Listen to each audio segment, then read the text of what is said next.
Marco. Marco. Let's go. Yes, sir. Thumbs up the team. Yeehaw! It's bull wrangling time. I'm not a loser. Do you like me? I gotta get the bag. Marco. Billions and billions. Obama. You're broke. You're fucking poor. Yes, sir. We are back. What's up, everybody? Hope you're doing well. It's me, Marco. back to do another live stream on YouTube. Wow, it's amazing. We love to see it. So make sure you click like on the stream, thumbs up the ting, as they say on Building Fortunes Radio. Thumbs up the team. And let's get into it, man. Appreciate you guys being here yet again. I want to say what up to Aaron C, Beyond, Johnny, Connor, TC, Lily Lee Key, J Soulmatic, Len Lens, Legend Gaming, Diana, Danny, Amelia, Nightwing. Write this down. Andy, Dorothy, Diana, everybody.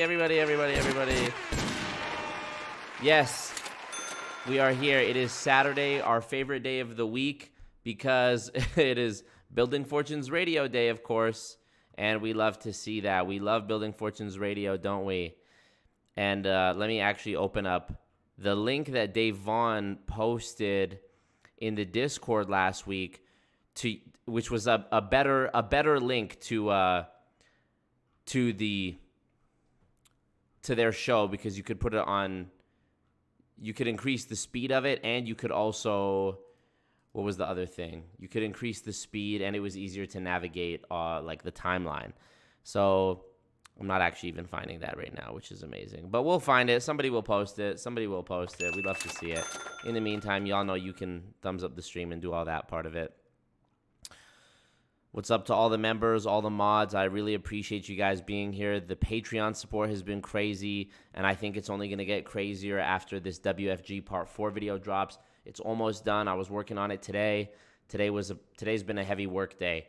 Woke up, picked up my groceries. I have this, I do this thing where I go on the app, order all my groceries. The next morning I go pick them up, bring them back.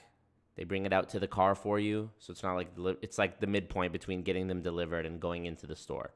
So I go pick them up, brought them back, went to the gym, went crazy in the gym, did a core focused like ab day, ended it with some cardio, did a half mile on the treadmill, and then I just felt like I should probably not be a bitch. So I did 20 push-ups just to end it off, which isn't actually a lot. I used to, before my shoulder injury, I was ending my chest days and arm days with 100 push-ups, not obviously all at once, but I would do 25, take a break, 20, take a break, 20, take a break, 10, 10, 10, whatever. So, you know, and then came home, made some food, cleaned, and then got straight back to work on WFG Part 4. And I'm very excited for that. Amelia, thank you. Yeah, take a full load. Marco. I got to add the take a full load sound effect to the stream, as well as the one of Scott Johnson making that noise. Making the noise here. I think it's here in Discord. I can play it for you. His impression of the announcement on the ship that he worked on when he was in the Navy. Let's hear it. Is this it? I think this might be it.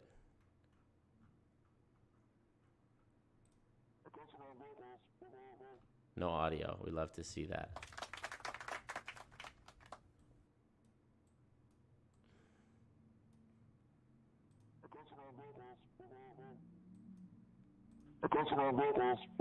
Yeah, there you Prom King, Marco. I happen to also be the homecoming king. Give Dave Vaughn an opportunity to be able to throw out some memes over there.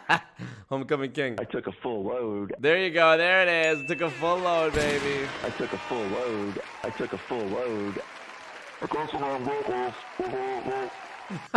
The greatest show in human history. No question about it. No arguing that. Let's see, man. Like what Scott Johnson was. You see it.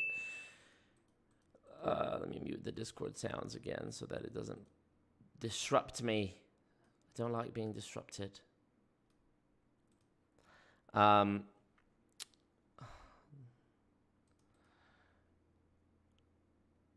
They're currently complaining that Marco isn't doing enough to stop phone scams. Building fortunes is more boring than usual. I love that. What up, Ed Tyler? Yes, drop some bag and support the boy. Yes, yes, yes. Where is it? Where is it? I got to get the bag. There it is. Love to see it. What's up? Philip in the chat. Affinity Life from the most recent episode of Multi-Level Misery. Send Scott Johnson the Discord invite. You would love that, wouldn't you? I would love it if you guys would thumbs up the ting. Thumbs up the ting. 100 people watching, and yet, alas, here we are. I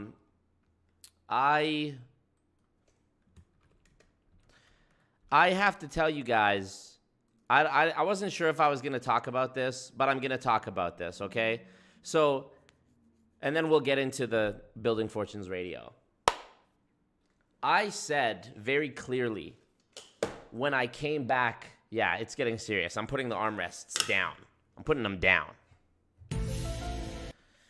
I said that when I came back to doing the MLM content, that I was going to focus specifically on anti-MLM videos and live streams and not alienate people by talking about other things that maybe wouldn't resonate with people. I really wanted to embrace the power of focusing on my niche, right?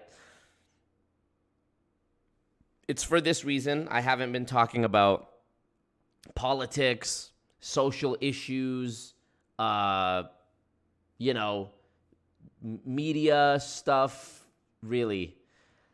And before I went to do the conference last month, you guys remember on a couple streams I talked about how I was hopeful that, mind you, when I came back to doing the anti-MLM content after taking all of 2022 off from doing it, I came back and I was under the presumption, granted, I wasn't basing this on anything, I just assumed based off the fact that everybody in the anti-MLM creator community was an adult, I just assumed that we were all friends who got along and were united because of our common goal of fighting MLMs, and that, I didn't think it was a crazy proposition to suggest that we put other differences aside, or maybe we're still able to be friends despite disagreeing on certain things, if it means being able to be united on anti-MLM.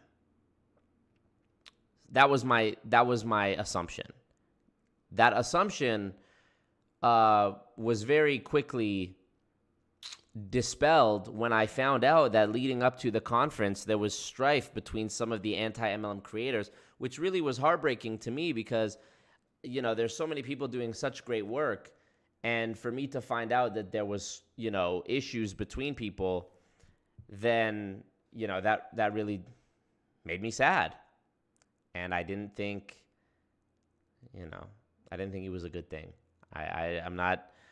I know people have their reasons. Everybody's justified. I don't expect anybody to compromise their boundaries or anything like that. I was just disappointed to find that out. What I resolved to do was not take any sides in anything and simply be a neutral party. Norway or Normandy, I don't know what y'all fucking said that I was. Some neutral country, Sweden or something like that.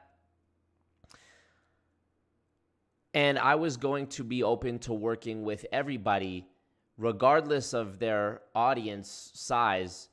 And to me, I thought that was an important and meaningful thing to do that sort of was kind of a, I think was a good leadership characteristic for a person to be able to do something like that. And also I just had a genuine desire to help people. When I first came back to doing the anti-MLM content, there was specifically one creator who I messaged and I said, hey, I'm back doing the MLM content and, I'd love to collaborate. And this was a person who I was cool with prior to my hiatus in 2022. And we actually had done a video together. And this person, after I went to the effort of like messaging them, following them back, following as many of the anti-MLM creators I could think of on Instagram and messaging several people. This one specific person read my message, never followed me back, and never replied. And then I also found out that they had deleted the video that we had collaborated on from their channel. I don't know why. I had no communication on it. So I'm like, okay, you know, no big deal. I didn't say anything about it. I didn't make a thing about it. I didn't confront them again or double message them. I was just like, you know, I'll give them the benefit of the doubt. I don't know what's going on in their life. Maybe they're busy. It's whatever. It's whatever. And mind you, a lot of the people who I was like open to collabing with, I've said this publicly a few times, like, I don't care how many followers or subscribers you have. Like, some of the people I was reaching out to have like less than 1/10 or like less than 5% of the number of like followers / subscribers that I have. I don't care about that. I genuinely, like, my intentions were literally only just to raise everybody up, because even after a year break, I came back and my channel was still one of the biggest anti-MLM channels. And I thought, okay, we're going to bring everybody back. We're going to bring everybody up, regardless of if they have issues with each other. And I maintained this throughout the conference and before and after. And you guys might have heard me say this on a previous stream. I said, if everybody knew every single one of my views, personal views on social issues, politics, whatever, I'm sure there would be people who dislike me as well. But for the sake of what we're trying to do, which I think is more important than any of our own personal beliefs, the anti-MLM movement, the mission, I thought that's more important. So I said, I'm not going to talk about any of that stuff. I should have known. I should have known that no matter how, well, I guess I didn't try hard enough. I could have tried harder, I suppose. But if people are, how do I say this? You can never be careful enough. If somebody is going to have a problem with you, they're going to have a problem with you, and there's almost no point. So now I'm not saying that I'm going to go now and start talking about, you know, social issues and politics and what, you know, the media and whatever. I'm not. But I woke up today and found out that a couple of anti-MLM creators had unfollowed me and left my Discord community and whatever because of my stream last night. And I asked one of these creators, who I won't say their name, I asked one of these creators, because it was just my guess that it was a political thing. I said, was it the Trump loving? Because last night on stream, I was talking about how I was speaking in a favorable, complimentary tone about Donald Trump's speaking abilities and his body language skills. Mind you, I'm Canadian. I don't care about American politics. I don't have a dog in the fight. I'm not invested in it. Most of the reason that I say I like Trump is the meme of it. Go watch last night's stream. All the clips I showed of me saying this is one of my favorite Trump videos, they were all like funny videos. They were all just like memes. Okay? So when I say I love Trump as much as I love Biden. I think they're both hilarious. The clips that there is of Biden where he just like is stumbling over his words, I think those are hilarious. The videos of Trump, I think those are hilarious. It's not that serious. So I messaged the person and I said, was it the Trump loving? And I'm not going to read their whole message, but they said that was a big part of it. Okay. In my opinion, it's not that deep. I'm just sort of reacting to memes. In my opinion, it's not that deep. It's not that deep. So, you know, and then I was told that, quote, what you did to Sabrina last night, Sabrina from the WFAB group, in iGenius. Last night in the stream, you can go and look. Somebody in the chat told me that she was live on Instagram, and so I went into her live as a viewer while I was on my stream. So it's sort of like a streamception thing where I was live streaming on YouTube, while her live on Instagram, and a few of you guys were in her chat saying like Obama and putting pyramid emojis or triangle emojis. I didn't think there was any like actually bullying going on. I didn't think, like, you guys know I tell people, I tell you, don't go don't go harass somebody on my behalf because you're not helping me. You're just going to ingrain them deeper into their cult. And if somebody had posted a comment that was like bullying, I would have chastised that person. I thought it was all in good fun. I thought it was funny. I see no difference between poking fun at a senseless live where these girls are just recording themselves smoking hookah in a bar with their laptops out, pretending like they're working. It's ridiculous. I see no difference in me poking fun at that on my live stream versus poking fun at a pre-recorded video that they make, which every anti-MLM creator does. That is quite literally the format of all of the anti-MLM content that is out there. It is people reacting to videos published by those in MLMs. I was told that what you did to Sabrina last night was borderline harassment and makes the movement look bad. Okay, so I respect the opinion. It did make me disappointed to hear that because I didn't personally think it was that deep. And then they went on to say something about how Trump has destroyed the fabric of democracy and blah, blah, blah. And again, I don't even follow that. Like, I live in Canada, bro. I've been Canadian my whole life. I don't care. I'm not invested in American politics. I am a third-party spectator laughing about Trump saying, "You're a tough guy, Jeb." You know? So, again, my opinion, not that deep, not worth me getting unfollowed over, in my opinion, especially when, like, bro, we're so much stronger together, in my opinion. We're so much stronger together, helping each other, sharing each other's stuff, doing live redirects to each other. I think it's a shame. And it's especially a shame when, like, we could really make the anti-MLM movement grow a lot bigger.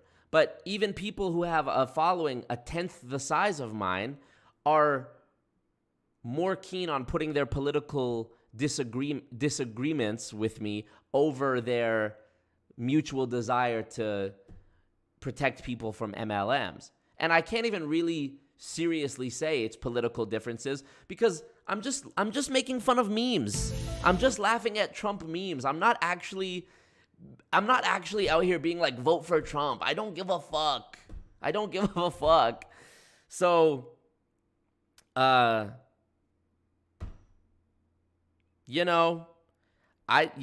didn't see anything wrong with me joining Sabrina or whatever her name is from WFAB's live. You can go back and watch the video and see my actions. I said hi and in her chat, and then I said, "You're live on my YouTube channel, 175 viewers." That's it.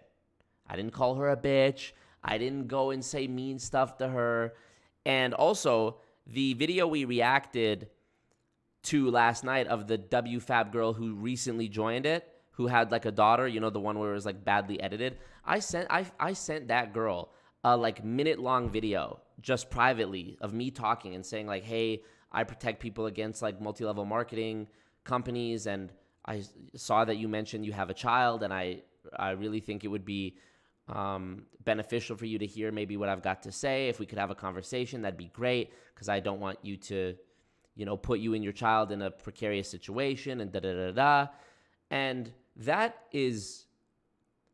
has nothing to do with YouTube. That is just me genuinely having a desire to help a person who I believe is being, you know, tricked into joining a pyramid scheme and a cult.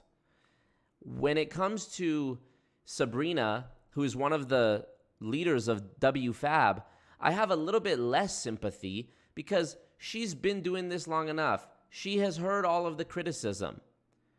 She knows, you know, I have a pretty good barometer on people's intentions and whether, they know. That girl whose video we watched last night, I forget her name, Sarah or Nicole or some shit like that. I felt like, yeah, this girl is just repeating the script. I feel bad for her. With Sabrina, I feel a little bit less that way because they've watched anti-MLM content. They've heard the disagreements. They have had the questions posed to them, and they continue. So I get the impression that they know, but they just don't care. So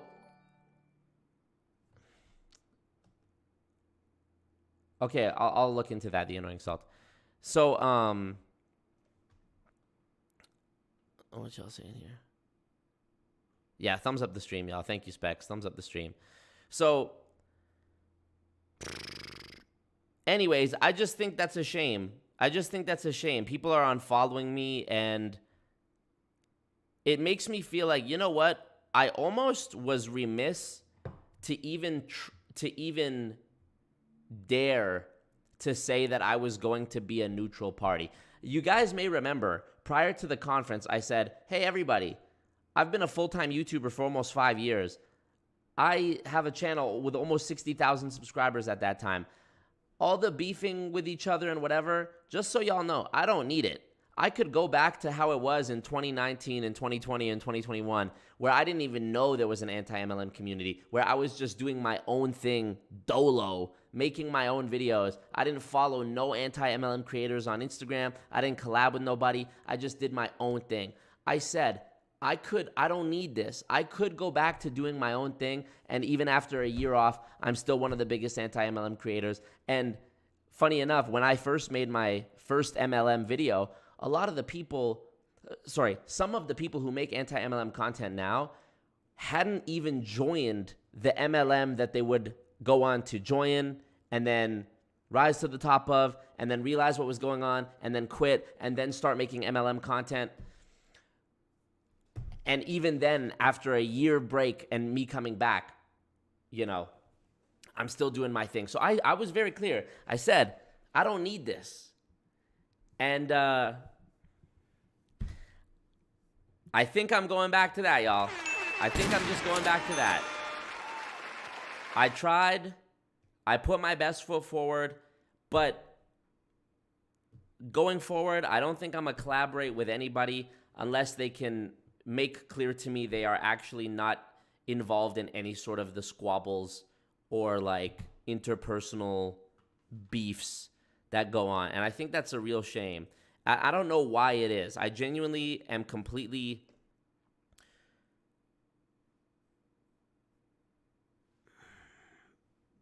clueless as to why that is. I'm making jokes about Trump. Like I've said this saying many times, if I didn't laugh, I would cry, right? A lot of shit is serious. And I think one of the things that I bring to the table that is of value is like turning something that's a tragedy into humor to take the power away from it. That's always been a way that I cope with things that are serious, whether it's politics, MLM, whatever. And I think that, laughter has healing properties. So, people definitely have the right to not like me. It's not about liking. It's about us putting aside our like or dislike in order to come together and help other people who are actually losing their savings and losing their friendships to MLM. I think that is more important. If I take my own ego out of it and who I like and who I don't like, I've said this before, if me and Dominic Izzo didn't disagree about a few things, like MLM, first of all, I don't agree with him about that. I also don't agree with him about the way he talks about women. Okay, I don't think that's nice. If those differences weren't there, maybe we would get along. I don't know. There are probably also anti-MLM creators who maybe MLM is the only thing we do agree on. And if that wasn't part of the discussion, maybe we wouldn't agree on anything. My point was, I don't care about any of that. I am willing to put whatever differences aside in order to put this above our own personal biases so that we can help people. And I think it's safe for me to say at this point, with what I've seen over the past couple months and learning sort of the backstories about the beefs that have gone on, that that's just simply not a possibility. That what I am hoping for is an impossibility. And I don't know the reason why. If I was Dominic Izzo, I would probably say some shit like, well, women just can't get along. Women are just emotional and they're always beefing each other. I don't think that's the case. Are most of the anti-MLM creators women? Are all the people who were having their own reasons for not supporting other creators, did they all happen to be women? Yes. Do I think that's the reason? No, I don't know. I'm not a woman. I would never try to make a blanket statement and say, oh, all women just can't get along. If you're a woman and you're in the chat and you want to say that, you can say whatever you want. I'm not going to say that because I'm a man. I'm the oppressor, right? So I'm not going to say, I wouldn't say anything like that. I truthfully don't know what the answer is. I don't know why it is. To me, it seems like there is a high percentage of people who don't like each other in the anti-MLM community, but they align on almost every other social issue. Like, I was genuinely stunned to find out that certain people in the anti-MLM community had beef because they all post similar stuff on their stories. They all post about, like, politically all the same stuff. Gun reform, women's rights, LGBT rights. They post about all these things. So when I found out that person A and person B hated each other, and I was like, wait a minute, you guys are both anti-MLM and you both are aligned on all these other things. How is it that you can't put whatever it is aside to be friends when I might not necessarily agree on some of those things, and I am willing to put my shit aside? Like, and y'all are all older than me too. I have no clue what it is. Again, I don't know if it's I don't know what it is. I don't know what it is. I have joked before on my stream that, I'll just speak from my own personal experience. This is my own personal experience. I'm not using this to make a generalization. In my own personal experience, there have been several times where I have met girls or women who, I say girls because it was when I was younger, and women when I was older. I have met women who have a best friend. This happens several times in my life. They have a best friend who they're obsessed with. They're inseparable from them. They're with each other on every Instagram post. They're together all the time, and you just get to think of them as a unit, two best friends. And then 2 years later, or some period of time later, you'll ask one of them about, oh, what's wagwan with Emily? And they'll say, oh, she's a bitch. And they're not even on speaking terms. That's my own personal experience. I have seen that so many times. Again, I wouldn't use that to make a generalization, but I don't know any guy friends who have had that happen. In my own personal life, I have had one friend who we had a disagreement, and then we didn't reconcile it to be back how we were before. And guess what? That was in 6th grade. So I was 11 years old.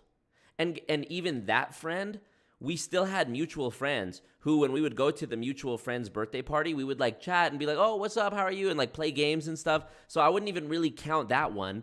And then the other time that this happened was my best friend from high school who joined World Financial Group.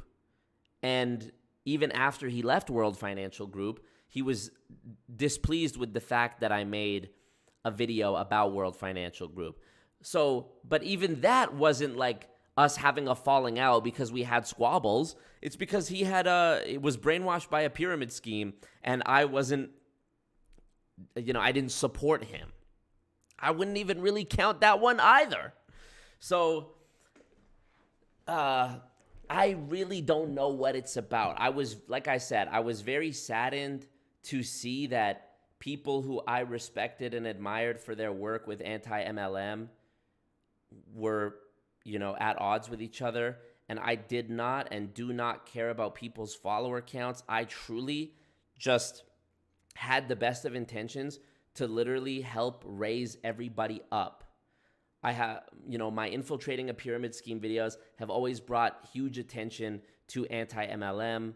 They've always gone crazy on Reddit, and I'm going to do more of those videos. And I just know that the channel is going to grow. I'm more consistent now than I've ever been. And I want to help others who are doing great work to lift them up too. That's truly my only intention. I might not agree with my fellow anti-MLM creators about politics or social issues or whatever. I'm not saying whether I do or don't. I'm making a, what's the word I'm looking for?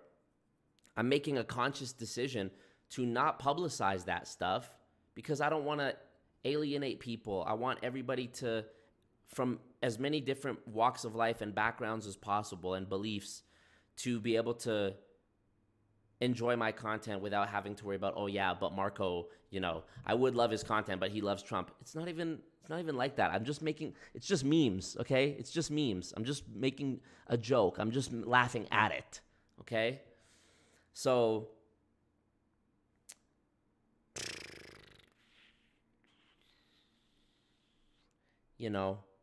but you know what? I can't even dwell on it. The channel is doing good. The videos are doing good. The work that I'm doing is good. I'm focused on my self-improvement. I'm preparing myself for when the enemy attacks me. I'm in the gym every day. I'm going to get my firearms license. I'm keeping my head on a swivel. We're building up the war chest with the Streamlabs link in the chat. And you guys are supporting. You guys are here. And that's what matters. If people don't want to collaborate with me, don't want to support me, I don't know. It's just sad because it's not even like I was doing it for clout. It's not even like I was messaging people who have bigger followings than me being like, hey, let's collab so that I could ride their coattails. I was proactively reaching out to people who have 1/10 of my audience to try and help. So, I respect people's decisions and I can still be sad about it at the same time. Both things can be true. That is not cognitive dissonance. Cognitive dissonance is holding two opposing beliefs at the same time. I'm not holding two opposing beliefs. I'm holding two beliefs. I respect people's decisions, and it makes me disappointed to see the result of those decisions. That's not cognitive dissonance.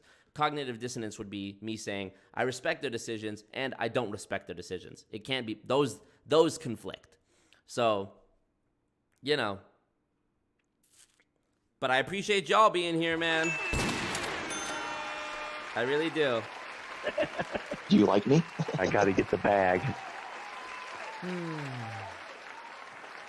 And I'm not going to say the names because I'm not trying to stoke the issues. All I'm saying is I'm back to just doing my own thing.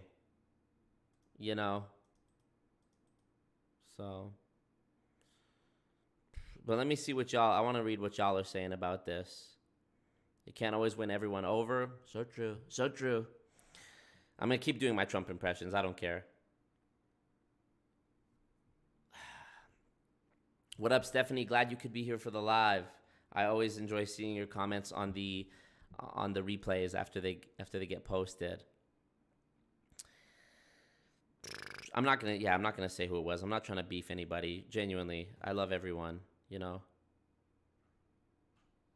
She believed she could says, I watched the replay and skipped right over the Donald Trump BS.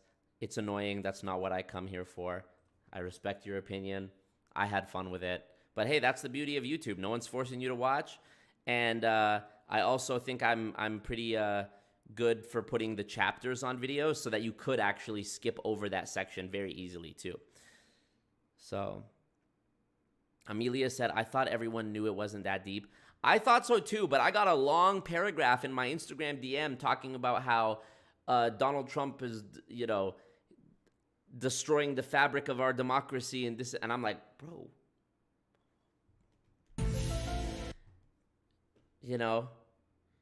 of course I didn't reply, it's not that deep, because then I'm gaslighting, right? And all that I'm doing right now is I'm living my truth. I'm living my truth and being unapologetically me. That's what we want, right? That's what we do, right? In 2023? Whatever that fuck that means. So I'm living my truth. Danny says, between the Instagram Live and the Trump clips, it was a pretty darn good stream. I think so too. Thank you, and I appreciate that. I thought it was all positive vibes. We're celebrating 60K subscribers. Love to see that, right? Marco! And I got told I was borderline harassing somebody, which I found to be actually, honestly, hypocritical. Because like I said, every anti-MLM creator's content is reacting in a disparaging way to MLM content. That's what it is. Whether it was live or pre-recorded, I don't see the difference, you know? It's not like I went into the girl's live and was like, you suck. I didn't do that. So, you know.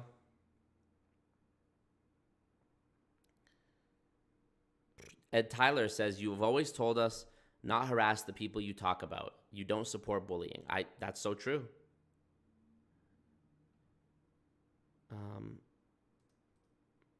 If people are pissed about that, then that's very hypocritical. Other creators have sent their audience to a Zoom call. That was unnecessary, and I felt bad for those who were talking. That's true, and also, I didn't even send people to that girl's live. I was in it, and some of you, of your own accord, went and looked up her name and joined the live and said Obama. I didn't tell nobody. I didn't tell them, all right, let's raid this, you know? So I definitely felt like it was one of those, I felt like it was a you can't take a joke moment, you know? I know that's, now I'm going to get told that I'm being condescending for saying that, but I agree with Jay. We weren't in her live more than 2 minutes, tops. No one was mean. It was funny. She clearly thought it was funny even. Yeah, she was playing along. She was like somebody said, do the pyramid dance. She was doing this. Like, come on, man. Let's be cool. And she didn't even block me after. So.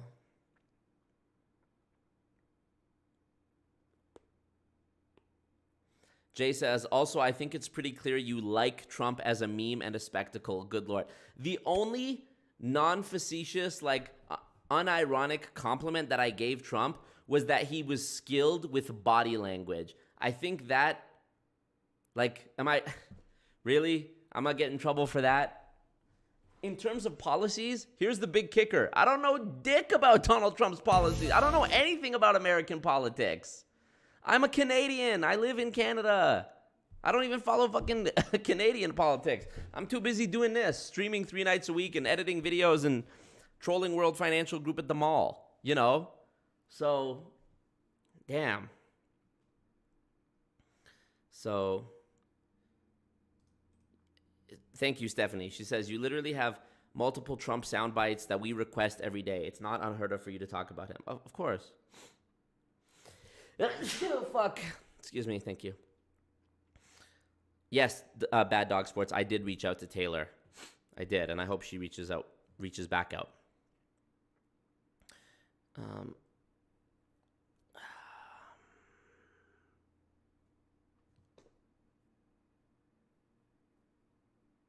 Rainy Canaan says, Marco, I like you and I understand the intention of your words, but there is no such thing as being apolitical.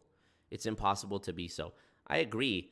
I'm not apolitical personally, but publicly on the stream, I have not talked about my political views.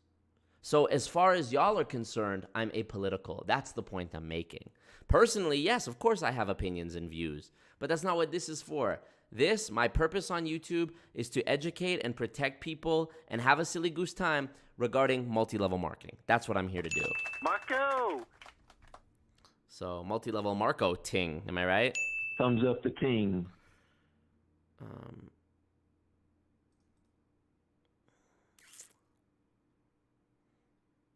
LOL NPAS, yep.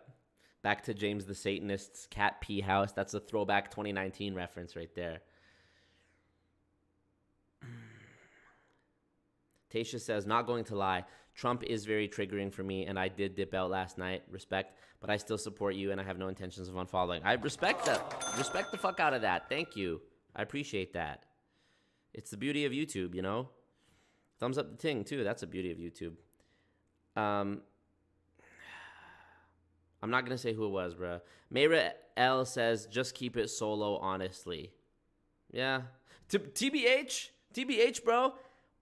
In 2019, from 2019 to 2022, before I took my hiatus, I actually had no clue that there even was an anti-MLM community. Straight up. There was like a couple Instagram pages that I knew of, and a couple YouTube channels that even back then were smaller than mine, and still are. And it was a very niche thing.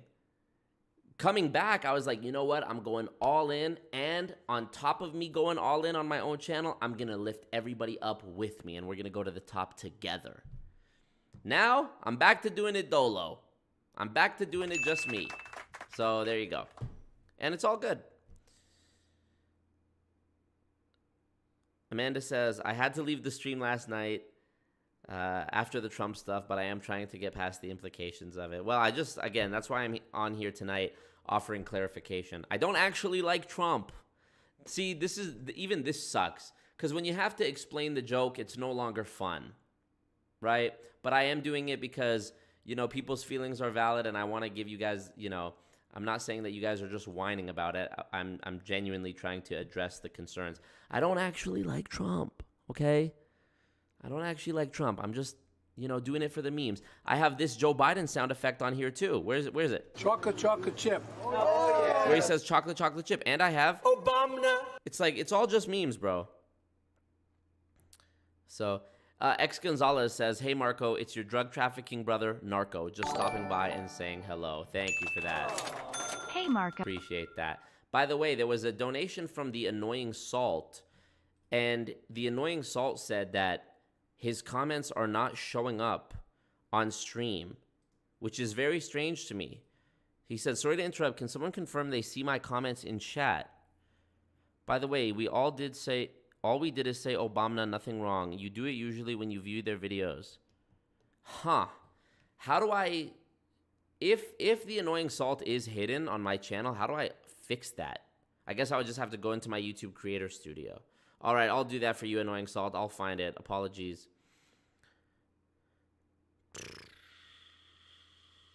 Appreciate you, Joey K. Blaze Goddess says, amen, Joey. I wish Marco could just do Marco without feeling bad about it. Yeah, man. And it's sad because it was a person who I respect as well. But what can you do? That's a not nice feeling when you admire and respect someone and you find out that they don't feel that way back. But what can I do? Appreciate you, Eliza. I will do my own thing. Thank you. I like to think so. NPaz says Marco gets along with everyone. That's just who he is. I like to think so. Beyond says anti-MLM and MLM are deeply connected to political philosophies. I found the Trump bit distasteful, but his political party want to see people like me eradicated. I mean, bro, how is it distasteful if I'm just joking about it? If I'm just making fun of it? Fuck.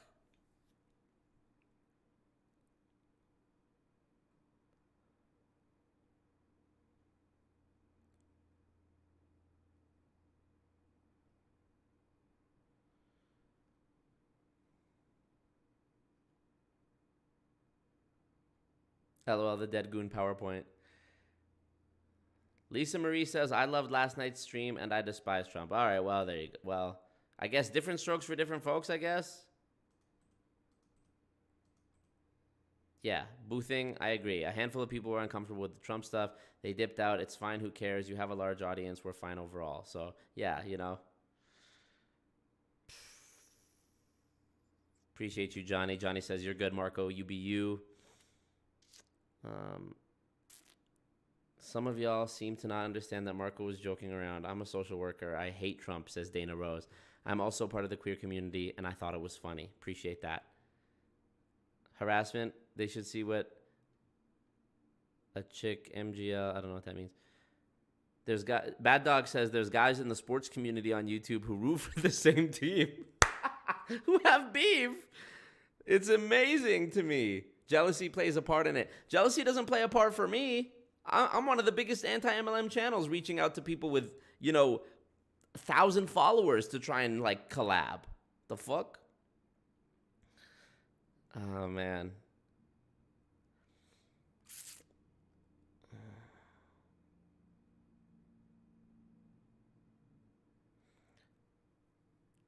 Eliza says, Marco, this is a good comment, I think. Eliza says, Marco, it's hard being a woman in a women-dominated thing, let alone a straight man in a women-dominated thing. You have support. I appreciate that. That is true. That is true. It's weird. I'm one of the biggest anti-MLM channels, but when it comes to the actual anti-MLM community, I'm definitely an outsider because I'm, which I think is a shame, but appreciate you, Blaze Goddess. Appreciate all you guys, man. Someone from high school reconnected with me and was offering advice to help with my finances. I find out they're working from Primerica. Is that how it starts? Almost always. Yep. Almost always. Joey says, Marco, what up, Scott Schaefer? At 59.9K subs again. You got to do another 60K live stream soon. Yeah, exactly, Scott. I lost 5 subscribers last night after the live. And I know who a couple of them are because of me talking about Trump. So that was a few of them right there. We love to see it. What up, Jared? Okay. I'm catching. Yeah, moving on. I'm catching up on the comments. I'm skimming here. Give me a second to skim. Sometimes I miss really good comments, and I hate that. Stephanie says, I hate you feel like you have to even explain this. Yeah, I'm going to try to brush it off and keep going. I'm gonna, I guess, not make funny Trump jokes anymore. There you go. Will I still do my impression? Of course I will. Probably the best impression, frankly. All right.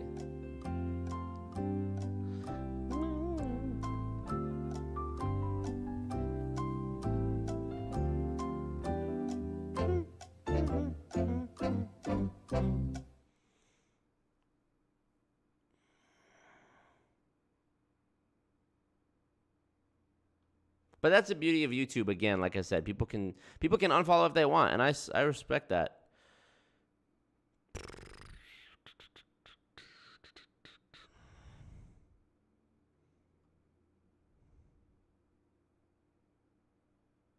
Specs says, that was tame for you, TBH. Law. Yeah, Specs has been watching me a long time, bro. During 2022, oh my God. If my Trump bit from last night, making fun of Trump, memes, upset some of y'all, 2022 would have been a different movie. Chase Sanders says, I think you should acknowledge that the Trump travesty is much more personal and deep to those of us in the U.S., specifically women. Well, sure, but regardless, I'm just joking. I'm just joking around. Jesus.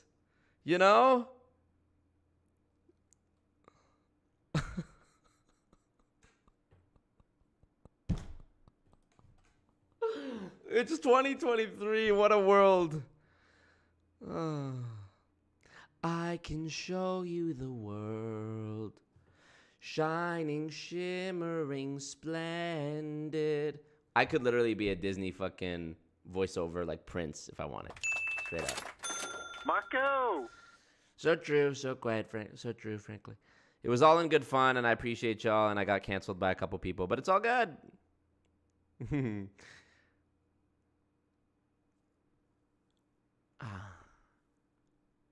I thought it was really funny. I'm not sorry. I'm not sorry! Woo! It feels good! I'm not sorry! Yes! Yes! Woo! Marco too busy hanging with his boy Dr. Patchup. So true. Yeah. What up, Danielle? What's poppin'? Marco is part of the Silly Goose Party, yes. Again, I don't want the chat to devolve into like debates about politics. I just wanted to clarify my stance on it. So, yes. Can't wait to see what Scott and Peter had to say. Did somebody post the link to the current episode of BFR in the Discord? And also, it would be great if the link was not just the link, but the link to that version or that site that had the better tools on it. Okay, here Christian B says, okay, Christian B's messages are not showing up in the chat. Thank you. I don't know why that is. I will look into that after this one ends because I have to go into the YouTube back office. Wow, I'm in an MLM. Into the YouTube Creator Studio and fix it. So yeah. And you know what? You know why I stand by my not apologizing? Because you can go back and watch the stream from last night and decide for yourself if what I said was harmful or worthy of cancellation or being unfollowed. And clearly, I mean, a lot of you guys were here last night. You decided that it wasn't worthy of it. But again, it's a free enough country that people can choose who they unsubscribe to. So we love it. We love it. We love it. We love it. We love people having their opinions, you know. Okay. Catch the nutty professor. I don't care, by the way. Trump calling Bernie Sanders the nutty professor is funny. I don't give a fuck. I don't care how you slice it. That is funny. Anyways. Jake, yes, I was on the Drip channel, the Coffeezilla second channel, a few times. I think he's focused just on Coffeezilla now. But shout out to Amish and shout out to Steven from Coffeezilla, man. Steven is Coffeezilla's real name. Appreciate y'all. You know. Yeah, Danielle, I'm going to do that. Live in my own corner of the internet. And you know what? To even say it's my own corner of the internet is kind of crazy too, because my videos have done good. And I honestly, if it ain't broke, don't fix it. I was eaten up in 2021 off the MLM content by myself. So I'm going to keep doing it by myself. I don't need anyone else. Jerry Seinfeld, I'm going to do it by myself. I don't need anyone. You're going to do it by yourself? I'll do it by myself. Jerry, all you have to do is get 3 people. It's a pyramid scheme. You know, what up, Joey K? Okay, let's see.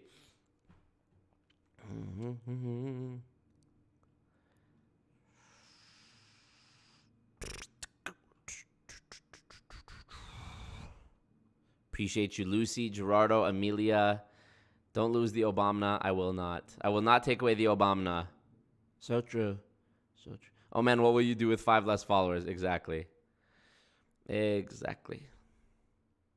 I thought it was clear even just from like the Obama and the billions and billions that I was making fun of Trump, you know. Ronald says the minute you start bowing is the beginning of the end. So true. So true, frankly. Yeah. Last year it would have been like a nuclear bomb of unsubs. I love it.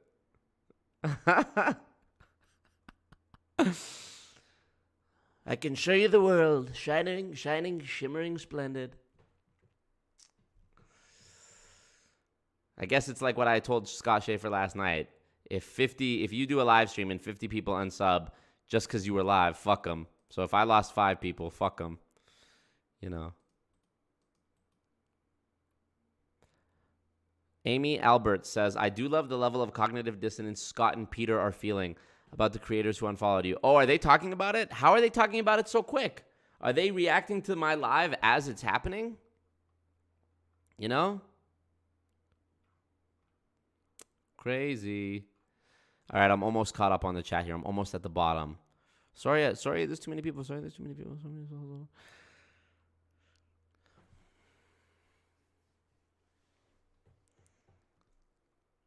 Can we talk about the political and economic state of the world? Yes. Yes, I'm moving on.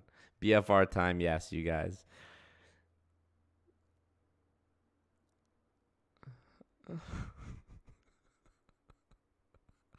Stephanie says, let's see if this is the week they stop talking about you. Scott and Peter broke up with us 2 weeks ago. It broke my heart, right? This YouTube studio is the back office, yes. Talk about religion and taxes next. Really upset some people. Oh my God. You know.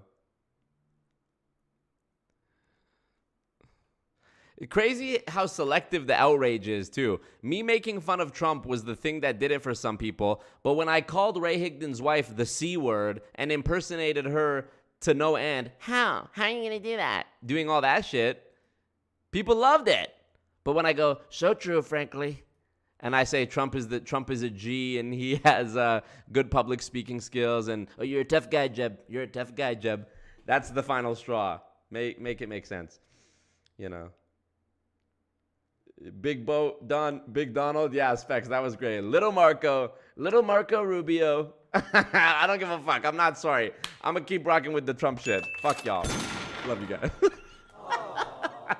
Okay. All the MLMs know about you now. Hire new actors to infiltrate. No, I'm gonna put disguises on, baby. I'm gonna put disguises on. Okay, let's watch the new episode. Let's listen to the new episode of Building Fortunes Radio. I cannot wait. And by the way, I can see every time somebody joins or leaves the Discord. So know that. All right, ready, everyone? Where's my camera? Where'd I go? Building Fortunes Radio time. Here we go. Let's go. Welcome to Building Fortunes Radio.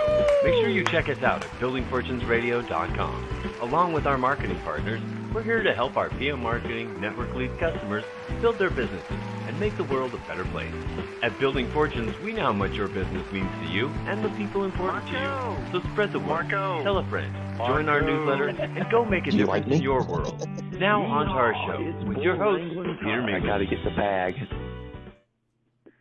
Hello, everyone. Peter Mingles here. You are listening to us on Building Fortunes Radio. It's www.buildingfortunesradio.com. We know. For anybody that might be unfamiliar with my voice, my name is Peter Mingles. We started this a long time ago. Why does he always preface? It's like the beginning of the Bible. You read the Old Testament. It's like Isaiah was the father of Ezekiel, who was the father of John, who was the father of Adam, who was the father of every episode. It's been since the beginning part of 2013, tail end of 2012, where we wanted to talk a little bit about, or a lot about, home-based businesses, the good, the bad, and the ugly. So I wanted a microphone and some platforms to be able to share different things that are going on in the home-based business arena. Because in our industry, there's a lot of people that are either pro-MLM, and there's a lot of people that are either anti-MLM, and it just seems like they're on one side or the other, and nothing's like that. In my opinion. Abby says, intro gets me more hyped than the Hannah Montana theme song when I was 12. And that was a banger, so you better know. Oh, wow. 12 mins in. Okay, let's wager. How long before they mention me? 12 mins, that's a good one from Amelia. I like that one. What up, Alejandro? 5 minutes. Let's go. Let's go. All right, let's go for real. There's usually some good things and some bad things in almost everything. So we started talking about this. He brought E. Robert Smith as those shows about even things like child sex trafficking. Demonetized immediately. He's yapping his mouth. Oop, he's already talking about me within 5 minutes. Actually coloring Easter eggs tonight. So if there's some people that barge in my door or you hear the dogs barking or whatever, we have some people coming around. That's kind of like a tradition in our house. You're doing whatever you're doing. So some people might be listening in live and lots of people listening a little bit later on. If you want to hear the previous radio shows, go to buildingfortunesradio.com/Scott-Johnson, and you'll be able to hear this as well as the previous radio shows.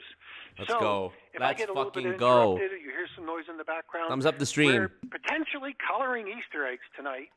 So if there's some people that barge in my door or you hear the dogs barking or whatever, we have some people coming around. That's kind of like a tradition in our house. We usually do it a little bit earlier, but with adults that are growing up and people that are moving on. Oh, is today the anniversary of the phone call? Wow. 2 years ago on this day. Wow, it's me and Scott Johnson's anniversary. I can't believe that. All over the place. We do it whenever we can, and hopefully we're going to be able to do it a little bit tonight. So thanks for being here, Scott Johnson, on your own radio show.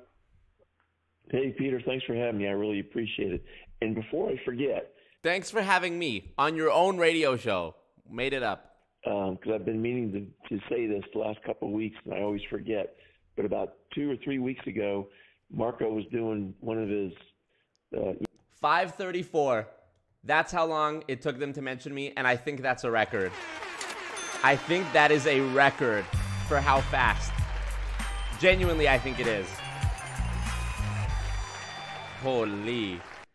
Okay, what did he forget? Live shows, and the live comments are along the side of the video as he's yapping his mouth.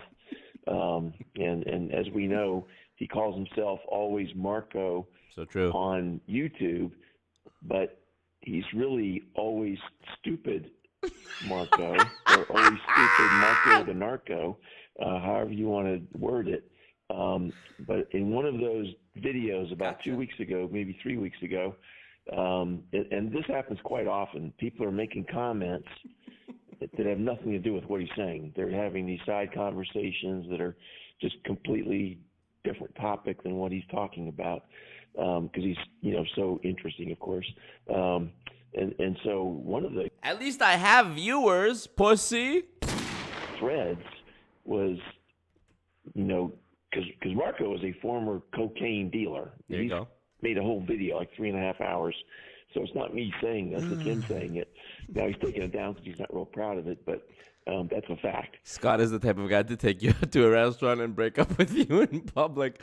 Joey K says their show is worse than the DMV. It is the audio equivalent of going to the DMV. So true. And so as he's talking, this side conversation gets to the point of this one person was, they were discussing drugs and drug addiction and all this other stuff.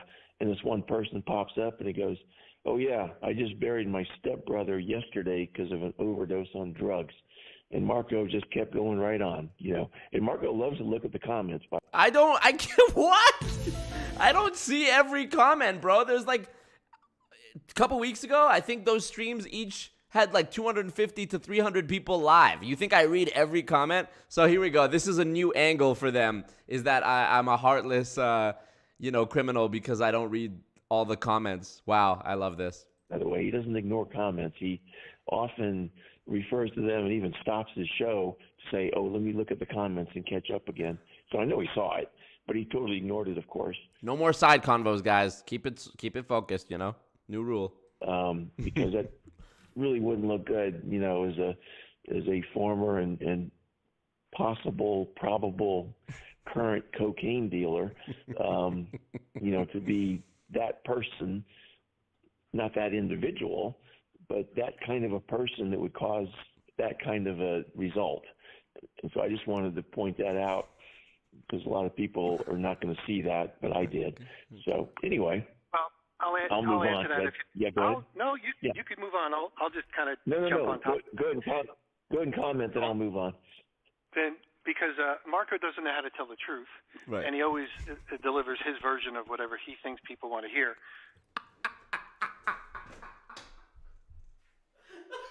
Oh my God!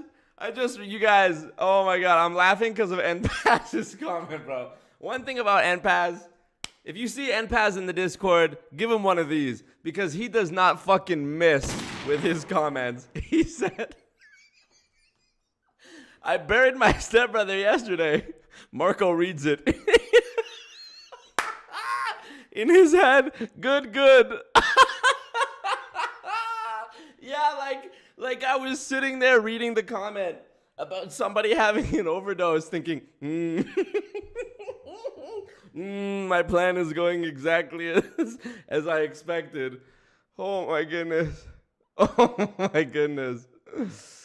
When he's telling those stories, he would usually say something like, "Well, somebody else would have sold him the drugs if I didn't sell him the drugs," which is, again, a always stupid Marco comment. Mm-hmm. And then the next part is that usually when he talks about his history, he usually kind of disguises that portion of his chapter of his life, if it's not fully closed yet, by saying, I had a little thing going on, or I had something else going on. So he usually disguises it like that. So whenever you hear, Marco say something along the line of, first I worked in a casino, and then I did pizza delivery, and then I had another thing going on.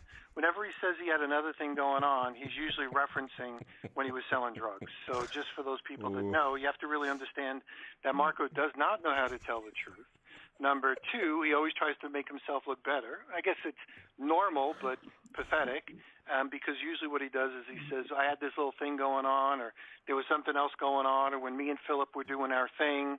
Usually that's code for, when we were selling drugs. So back to you, Scott. I just wanted to let people... Oh, my God. Tally Gomez says, I've been watching you for 2 weeks. You are so smart.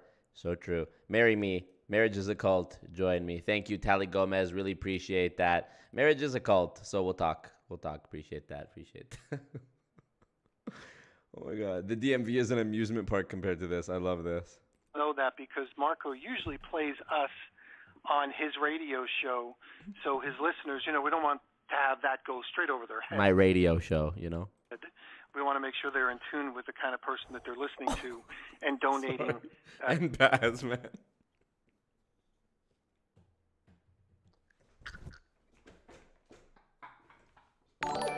Oh my God, you guys.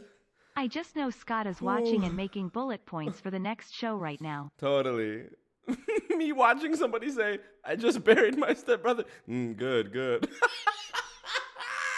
the fuck? These guys really... It's like if you've ever watched Darman, Darman videos, they make the antagonist like the just most vile person, like cartoonishly evil, just so for the point of view, like being on the, the good guy's side or whatever. Oh my God, the way they do this shit is fucking genius. I can't believe it. Can't believe this. Some money to helping him do whatever he's doing in reference to keeping him at the lower income level, which we certainly appreciate. Oh. By the way, I got to bring up the BFR bingo card on the screen since we're watching BFR right now. Here we go. Let's go. So we have this up here. Let's see how many of them have they done. Talk about women. The free space in the middle should probably be talking about me jerking off in grade 7. That should be... So use this. We have the bingo card up. Ready? Here we go. Appreciate. So go, Marco, go. So back to you, Scott. Oh, that's dude, a really good point. That's a drop. Somebody put the timestamp. 9 minutes, 27 seconds. Go, Marco, go. Go, Marco, go. I think the only time he didn't mention being a cocaine dealer was when he was coming across the Canadian border in the United States, and the custom official was asking him, well, what's your background? What have you done in the past for work? And he mentioned everything except being a cocaine dealer. So that's the only time he's left that out. I don't think he told the custom official, oh, yeah, what I up, did Jules? Thing too. For drugs. Thank you, Dana Rose. Oh, my God, so stupid. Oh, my God, you guys. Oh, you guys, my cheeks are hurting right now. My face cheeks. Oh, my God. He won't say that to a custom official, so. Yeah, because the guy will ask him more questions. Yeah, the guy will ask him more questions. Look at the pupils in his eyeballs as he's sitting there lying his ass off. So back to you, Scott. Yeah. Enough about Marco. Yeah, well, that's more than enough about Marco. Enough about Marco. It's only been 5 minutes. Let's see how long this lasts. Yep. That's much more than he deserves. So, yeah, like you said earlier, Peter, the tool scam is where the upper level... For your next re-up. I take responsibility. He's beginning to believe. God did. Thank you. You're fucking poor. For the next re-up. Yeah. Philip, we need the re-up, y'all. Where's the dono goal? I forgot. I took it away. There it is. The war chest. Level distributors of Amway and some other MLMs, not all of them, but some other ones, they sell training and motivation stuff to their downline, and they clean up on it. And we're talking tickets for meetings, books, recordings, phone apps, website access, voicemail, just all kinds of stuff. And they make a ton of money. And if you go to my websites, you can see people that I found over the years that have said how much money they make. That's very important, because if they were just making a few bucks on the side, I really wouldn't have too much of an issue with it. But they're making multiple times more. Come on. They're trying to trick us. They ain't fooling nobody by going over to talk about the tool scam. We finna learn more about me. Tools and the tool scam, anything other than look at future vision. Whereas a customer, they're because we had a lot of chiropractors in information available. video show. So we prevent people from getting hurt in MLM. So I'm going to kind of give you an example that's not related to MLM of what just happened to me this week. Uh-oh. I'm in Florida. Mm-hmm. I get a phone call from FPL, which is Florida Power and Light, which is our utility company. Getting scammed. By the way, it said FPL on the caller ID. Guy calls me up, says, listen, you're behind on your bill. We're shutting you off in an hour. And if you don't, LOL, well, I bet you he got scammed. Call us back at this number and use this reference case number, we're going to shut you off. So now, by the way, by coincidence only, I always overpay my bill. So my bill is, I always have a credit on my bill. So there's no possible way I'm behind on my bill, because every time I look, it says, when I look at the statement, it says what's due. It says minus, like right now, if you look at my statement, it says minus $179. So, which means I have a credit on $179 in my bill. So I've always done that, just kind of one of the things that I've always. Editor of the 6th grade paper, prom king, and always overpays his phone bill. Done for my level of quote-unquote security. Or utility, I knew it was a fraud. So when I called them up, it was really good. I mean, it was a He's the best at paying bills. So true. Nobody pays bills better than me, frankly. toll-free number. When I called them, I heard the FPL guy, who's the recording, press 1 for residential, press 2 for business. I'm like, wow, these guys are really taking it to the next level. Speak to the representative. He says, do you have your case number? We went through the Press 1 for residential, press 2 for commercial is the next level. whole thing, what he wants to do. He wants me to wire him some I'm waiting to hear how this is my fault. money, so this way I'll make sure the bill isn't, that my service isn't shutting down. The guys are on the way with the truck, blah, blah, blah, blah, blah. So there's obvious fraud. I know it's obvious fraud. Here's the problem. There's a lot of people that aren't as educated as me relative to these issues, and I figured, I got to report this. So I call FPL, like the company. This is what's going on. Oh, yes, could you send us, Amelia says tool scam. Yep. whatever, and we'll see it. I said, I don't want you to see it. The toll-free number is being paid for by someone. Someone can go in right now and shut that fucking phone number off. I mean, it's a toll-free number. You can spoof the number, but it also works. So like Marco, when he uses his fake phone numbers, you can't really sue that phone number because it's a fake phone number. But when it's a toll-free number and it's working, Thank you. that's more than less likely somebody's tied into it, and at least you could shut it down. Shut it down. You can Shut it down. Thank you, Mr. There Is No Spoon. I appreciate that. shut it down now if you wanted to. So they said, well, that's not the way we work it. I'm like, well, then you're going to have victims. You're going to have victims. I even know you're going to have victims because on your recording it says if you get a phone call like this, it's not real. Shut the fucking thing down. So not that I got mad at the person I was speaking to. So, well, you can call the FTC. Okay, sure. Let me go through the exercise in a waste of time. I call the FTC. What a fucking waste of time. Meaning the FTC doesn't handle individual claims, but we'll put this in a big folder. I'm like, God damn it. There's people getting killed right now. So what I mean by this is, there's people right now being ripped off because there's a little old lady who's afraid her phone is going to get, or her electricity is going to The face when you are the little old lady. get shut off because her husband's on oxygen, and right now she can't afford that, so she's going to pay the $1,300 or the $500 or whatever the guy gets her for, and then she's never going to get the money back. Peter cracked the case, y'all. In a stunning new turn of events in American society, scammers are now using the telephone to pretend to be legitimate utility companies in order to lie to people and trick them into paying fake bills. If it weren't for Peter Mingles, we wouldn't have even heard about this at all. So please, let's take a moment and just... Peter, we salute you. Thank you. Thank you for what you've done to protect everyone, to protect little old ladies everywhere. And I will be trying to do better and checking myself, because obviously I'm a big contributor to this problem. And blah, blah, blah, all the bullshit. So what's the point? The point is that I understand that we want to warn people so they don't become victims. And if you do it in an intelligent way, that makes sense. Because the phone company isn't going to help you. The utility company in this example isn't going to help you. The FTC is a fucking waste of time in this instance. They're not a waste of time forever. But in this instance, when you know there's going to be a murder committed or a crime committed, in this instance, there's nothing no one is going to do.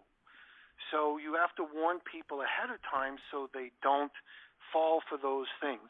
Hence, Scott, the reason why we do this radio show every Sunday, to prevent people, because there's no one looking out for you. Here's the problem I have with Marco, and you are going to so eloquently in the next hour or whatever time it takes show people that he doesn't know what he's talking about. He deflates his purpose when he doesn't understand the industry that he represents. If he wants to just talk about the complaints, if he wants to just talk about people being hurt, Just got a call that I needed to pay my Marco bill. Don't disconnect me. I'm a little old lady. So true. So true. Thank you, Amy. I appreciate that. Oh, my God. Yeah, what does this actually have to do with Marco? I'm so curious to find out. I guess that's one thing.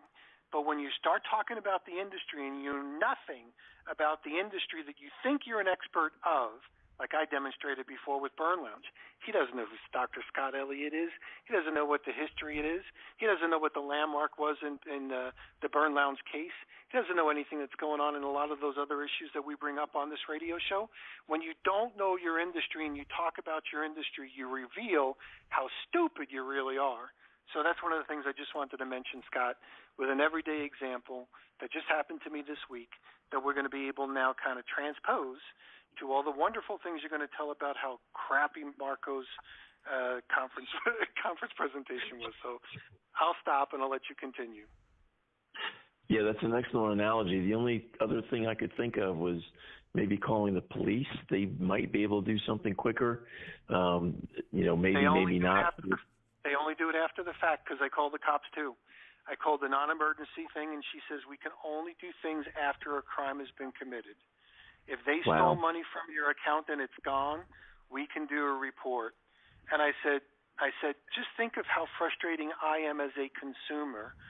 I am willing to spend my time trying to get you guys to shut off the friggin' phone number that would stop this from happening right now. They might have another phone number, but at least you can stop it. You can stop this one, and you're not willing to do that. So the systems are not in place.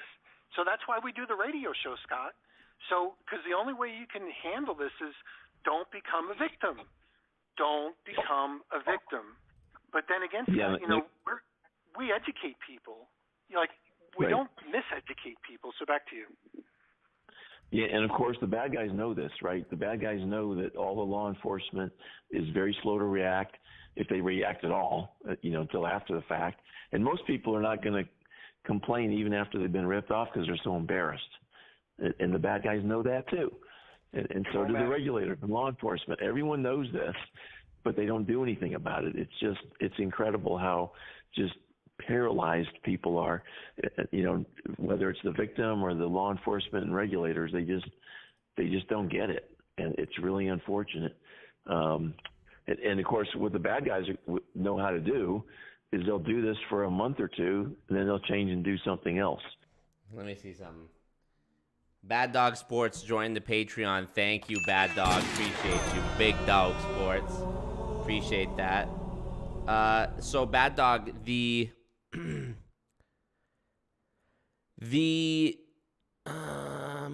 never got your cult notification. What you mean? Oh, like on the screen? That's for people who join YouTube memberships. YouTube memberships is like YouTube's way of competing with Patreon. So, they have little things in place that make it like anti-competition, sort of, where it's like, if you join the Patreon, there's no way for me to link that to the notifications on the stream. So it doesn't pop up, but I'm saying it here verbally, which is even more special. So thank you, Bad Dog, for joining the cult over on Patreon. Love it, love it, love it. Thumbs up the stream too, y'all. We're almost at 200 viewers, so click like and we'll get there. Yes, we're playing bingo, BFR bingo. I got to change it for sure to add narco. That could be the middle free space as well. I'll put that. So that by the time, you know, one of the law enforcement or regulating agencies gets around to even looking at it, they're gone. They're doing something new, and there's no trail to find them. You know, there's no entity to go after because they disappeared. You know, they went out of business, but they did something different then. They went into another scam, and they keep doing that from one scam to another because they know all of the government agencies are so slow to react, and it really is frustrating. I guess on a good note, Marco did make a comment on one of his recent videos that he's actually jealous of me because I was able to go to the Trump rally. So I thought that was pretty funny. Yeah, he was legitimately. He said, "I'm really jealous of Scott Johnson because he was able to go there." And oh, by the way, it was his video. I think it was yesterday where he went over 60,000, and that was kind of the theme of the show last night. But then he started talking about Trump and you know, all of his mannerisms and sayings and everything, and now he's back below 60,000. There's so many libtards out there. A lot of them watch Marco. Let's go. Once he starts talking about Trump, you know, they hate his guts so much that they don't even see any humor in Trump, like Marco does, and I do, quite frankly. But they just hate his guts. So if you just say Trump, they're gone. They're not going to be signed up for Marco anymore. So yeah, now he's back under 60,000. I don't know if he recovered today during the day, but this morning he was under 60,000. Dude, how many times a day does this guy check my shit, you know? Well, just a great example, Scott, on how this guy doesn't know how to tell the truth. When he was promoting himself under Dr. Bill Keep, you know, when they were doing the MLM conference, it clearly says that as a YouTuber he had 60,000 subscribers. Now, you know, when he didn't have 60,000, it may seem like a small thing, but when you lie about small things and you lie about big things and you lie about just about everything, you just wonder, you know, does this guy even know how to tell the truth? What's the big difference between 59,000, which is what he had, and 60,000, which is what he never had? And he still has to lie. I mean, 60,000 didn't come from Bill Keep, or maybe Bill Keep is a liar too, who knows? But the idea is that it didn't have to say 60,000. 59,000 is what it was. Why can't you just tell the truth? And he basically confirmed that he was lying by his little bio over there at the MLM conference as well. So again, Scott, guy doesn't know how to tell the truth about big things, doesn't know how to tell the truth about little things, doesn't know how to tell the truth about a lot of stuff, and I'll let you get back into your MLM. If I keep talking about this guy, you'll never get a chance to get into your MLM conference. So I'm waiting, so go for it. Yeah, no problem. All he had to do was say nearly 60,000. That's all he had to do. Yeah. It would have been what's easy. What's wrong with 59,000? If you're at 59,000, what's wrong? It's always stupid. Mind you, these guys talking about the discrepancy between 59.9K and 60K, these are the same people who only a few short months ago were saying my channel is dying, and in a couple months I'm going to be working at McDonald's or something like that. Good narco. And also I wanted to just say again what we said before is, you know, always stupid narco is kind of the, you know, the hood ornament of the vehicle of all these anti-MLM Huns that are similarly off base like he is. But because he was so nasty towards us, we decided, well, Marco, if you want to look for some trouble, we can give you some trouble. And so that's why we pick on him and we don't pick on the other. Oh, I was going to be homeless. Right, NPAS, right. Personally, but we do pick on him personally, no doubt. Yep. And it's fun. So, because it's a target-rich environment, as we say in the military. So, anyway, I got to make one more comment, too. Last week, there was this woman, I think, her name is Regan or Reagan. It's spelled like Ronald Reagan's last name, but I think when it's your first name, it's Regan. I think that's the normal pronunciation. She was making all kinds of comments when I was going through my military experience about how wrong I was about, a whole bunch of things. Here, Scott talks about women. Reagan, you are invited on this show, and we can discuss all of the things that you thought I was wrong about. Wow, this is rare. One of the goons getting invited on BFR. Regan, you better take it, or Reagan. Because I was right, and you were just failing stupid. Flat out so wrong. You have an open invitation. You have my email on my Facebook page. Just write me an email. You have my email on my Facebook page. Ooh, here we go. Let's have a debate. I would love to do that with you. Okay, so the MLM conference, I thought, I was getting ready for this earlier today, Peter. I thought, I'll go through there. Maybe there'll be 8 or 10 things that, Marco was stupid about. But since he's always stupid, I found 35. Ooh, let's go! Regan, this is actually unprecedented. And you're not even you haven't even been that consistent, Regan. There have been goons who have been talking shit about Scott and Peter in my chat forever. So this was crazy. But I guess it's because you hit him where it hurts. You talked about his military background. All right, let's go. We'll get through all of them today. I don't know if we're going to get through them all today, but here you go. So in the very first... Is he embellishing a story? I think he's about to. First minute, I'll call it 0 minute because this is between 0 and 60 seconds, right? You have my email and my Texas flag profile picture. You know where I'm at. Exactly. He talked about his high school friend, that joined an MLM and it broke up their friendship because Marco wouldn't join and so on and so forth. Well, this is the same high school friend that Marco talked about cheating off of his math test. So true. That's the only way Marco got through high school. He may have graduated, maybe not, but he had to cheat off of this friend's test on a math test just to pass the test, I guess. Maybe he still failed the test. Who knows? I'm checking off. Scott or Peter mentioned Marco's soundboard without knowing what the word for it is because they said he plays us on his radio show. But anyway, that's the high school friend that is no more. Yeah, I feel bad for Abby S. She said, I've been at this for 2 years and not one shout out. Scott and Peter, please shout out Abby S. on your stream. She's been a goon for a long time, and she even donated tonight. So next week. Guys, send in your recommendations if you want to get mentioned. Just know that as you watch this, Scott and Peter, or for sure Scott, is reading every single comment. So make them count. And that's, I don't know why you would make up that connection, but Marco did it because he's always stupid. So he also said, well, back... Yeah, Peter talks about women incoming. Oh, bro, we're going to fill up this whole card in no time. Then I really didn't even know what a pyramid scheme is. Well, Marco, you still don't. To this very day, even though I've told you on multiple occasions what it is, you don't know because you're always stupid. And Peter, I'll just feel free to break in here anytime you want. I'll just try to go down this list. He also still doesn't know what a legitimate MLM is. Scott be like, Regan, do you know Morse code? Come on the show. You know how to do smoke signals, Regan? You know how to send a carrier pigeon? Come on the show. Yes. It's kind of the other side of, what's a pyramid scheme.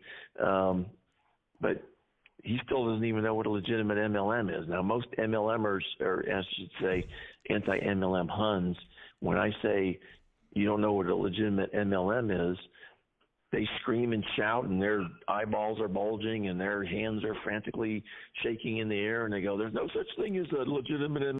By the way, he didn't say snowflake, but he did say libtard, and I'm going to count that. If anyone has a disagreement, please take it up with HR. What are you doing to me? I'm a woke snowflake. I can't handle it. Oh, he did say snowflake!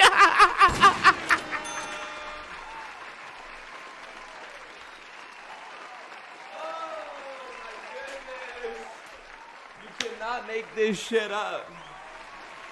Holy, as soon as I said it, bingo! We got one! We got one, you guys. We got a bingo. Wow. Marco! I gotta get the bag. Oh my God, you guys. You cannot make this shit up. You genuinely cannot make this shit up.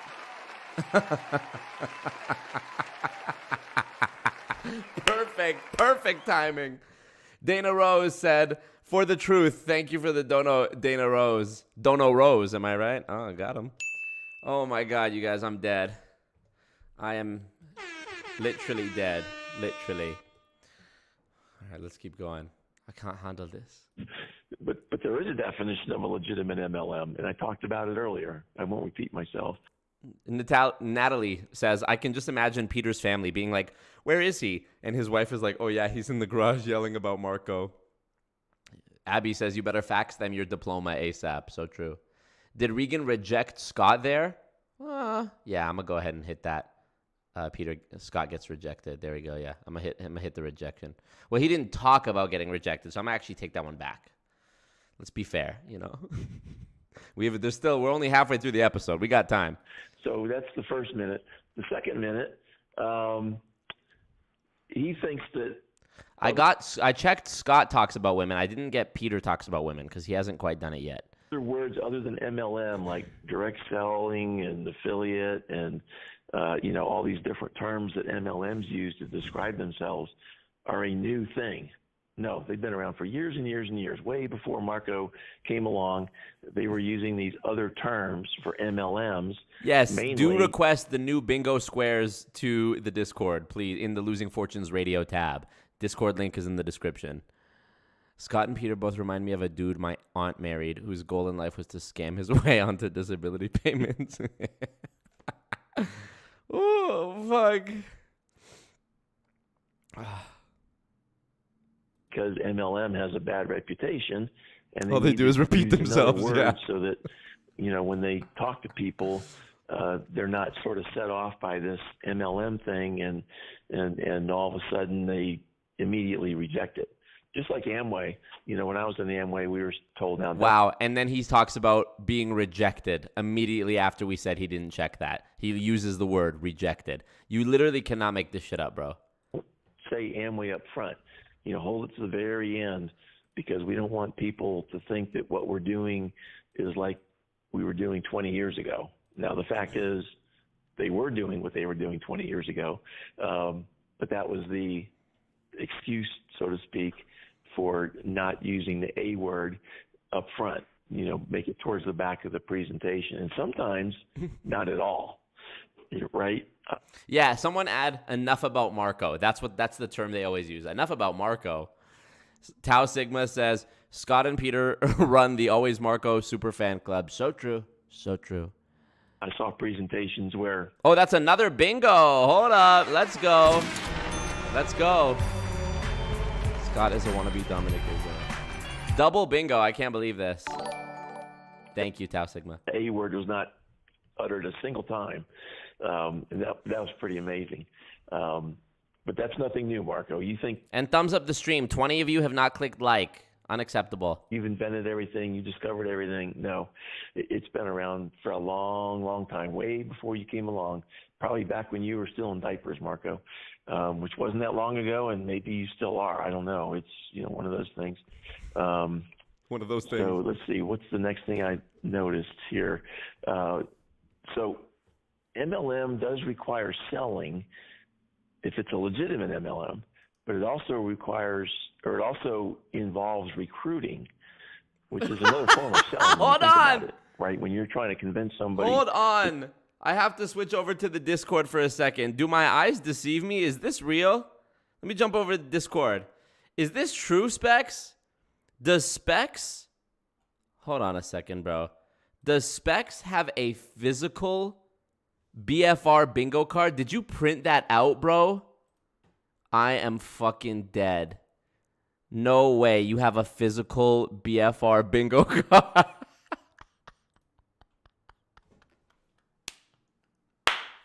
He's watching the stream and following along. I cannot believe that. Oh my goodness. Oh my gosh, you guys. You guys never cease to amaze me. You kill me. All right, let's continue. Oh my gosh. So funny. Oh, hold up. This is a different BFR bingo? What is this? What is this right here? What is this? Oh, this is the Chris the Hobby Guy bingo. Oh yeah. That's a different one. That's a whole different bingo right there. All right, BFR bingo. Here we go. All right, let's continue. So funny. The least you can do is click like, Scott. I think we should make an award ceremony for the channel where we give awards to Marco's Rogues Gallery. They have binders full of Marco. I think that's a birthday mention. Yeah, almost. We need I hired and fired myself 3 times.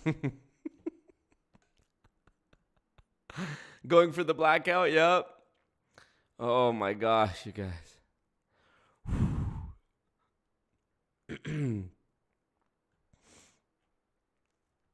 Get the Skittles out to cover your squares. The ultimate play at home. I hope it's laminated. I think the record for saying my name was the Peter Mingles solo episode where we went, come on, Marco. Come on, Marco. A Marco workbook to follow along with each stream. Literally. I'm going to add that to the merch store somehow. Always Marco merch. I don't know how I'm going to do it, but I will do it. Tell me what y'all want in there. A maze. We could do a maze. There could be a crossword puzzle too. Always narco coloring book. So funny. You just need the white crayon. It's all cocaine. All right, here we go. To join something, you are selling something. You're selling the opportunity, and there's no problem with that as long as, I'll go back to the if and only if, there are retail sales going on. That's the nature of MLM. It's not like it's the multiple levels is a crime. It's not. The lack of retail sales with multiple levels, that's the crime. That's the... Did we mention lack of retail sales? Oh, yeah, it's already checked off. Illegal part of MLMs.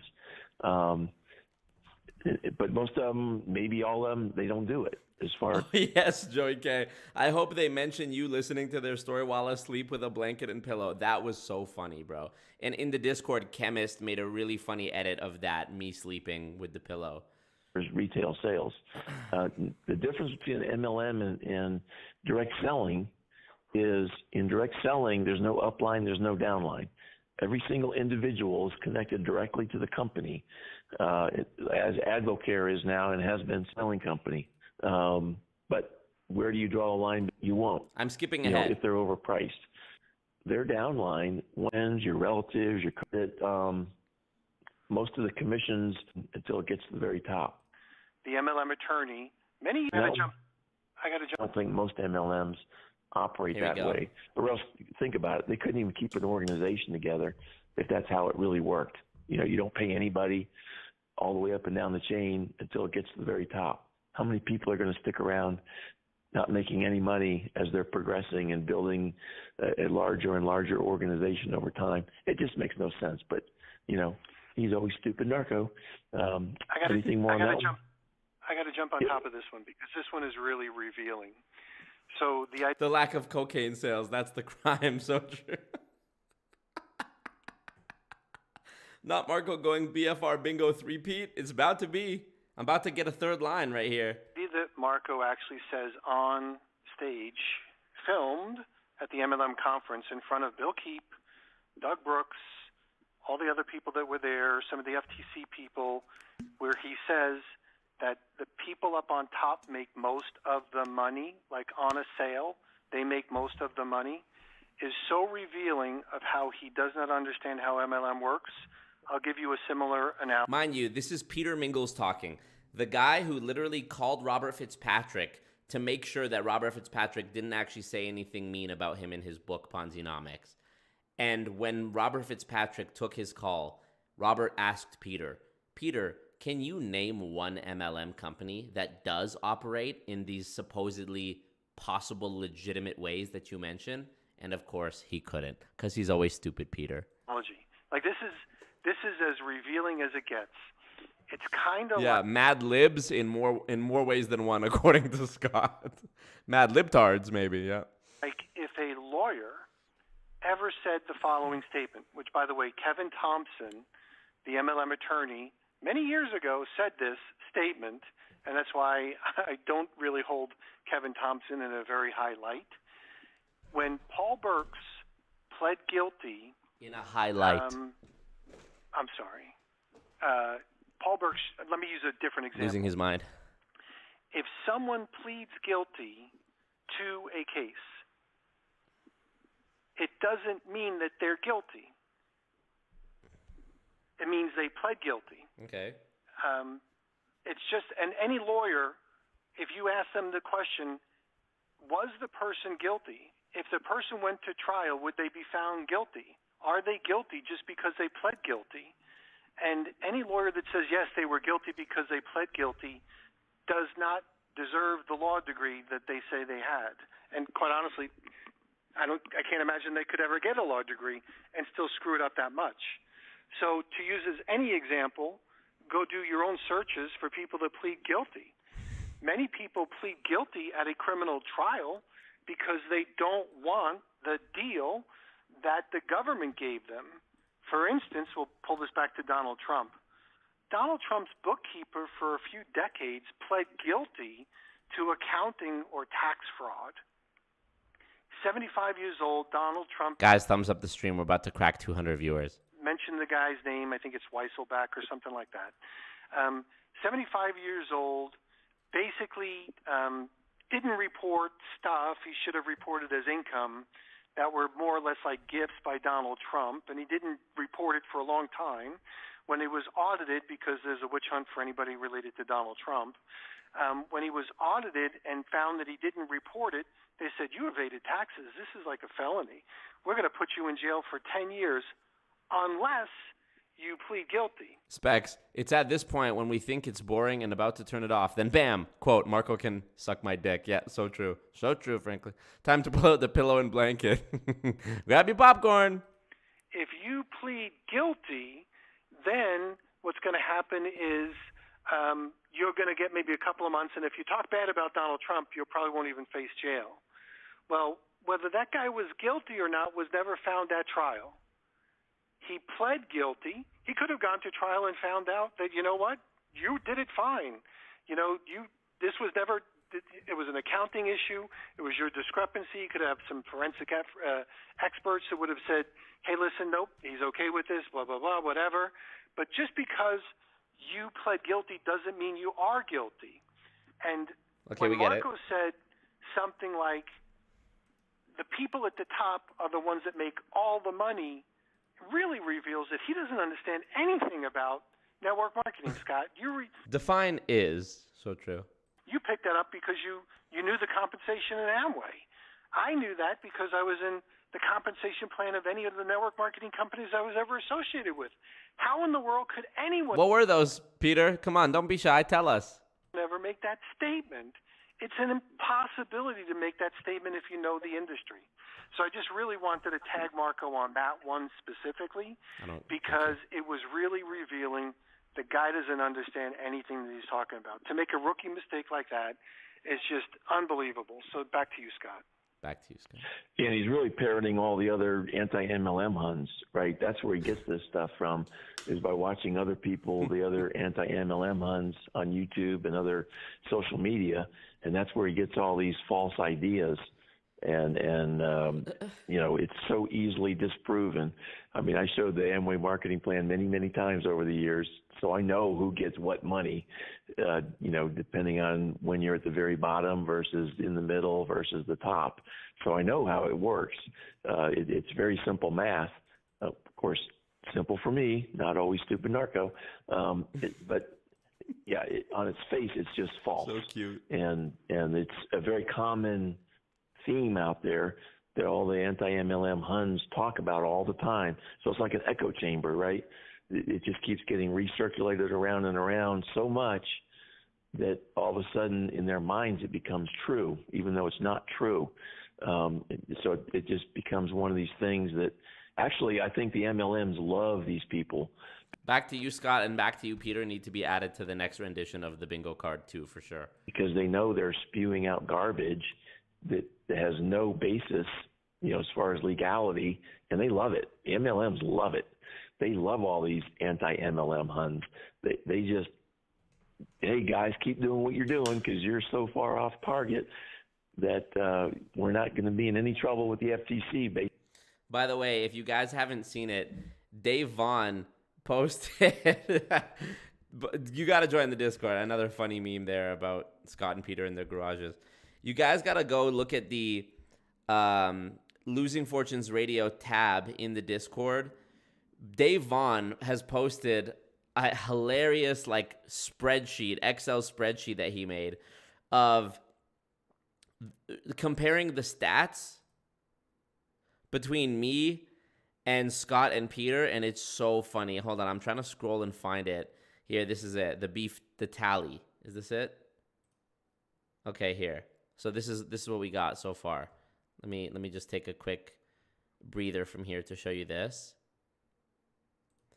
So, this is what we know about all the three characters, Scott, Peter, and Always Stupid Marco, okay? So this is what we got so far.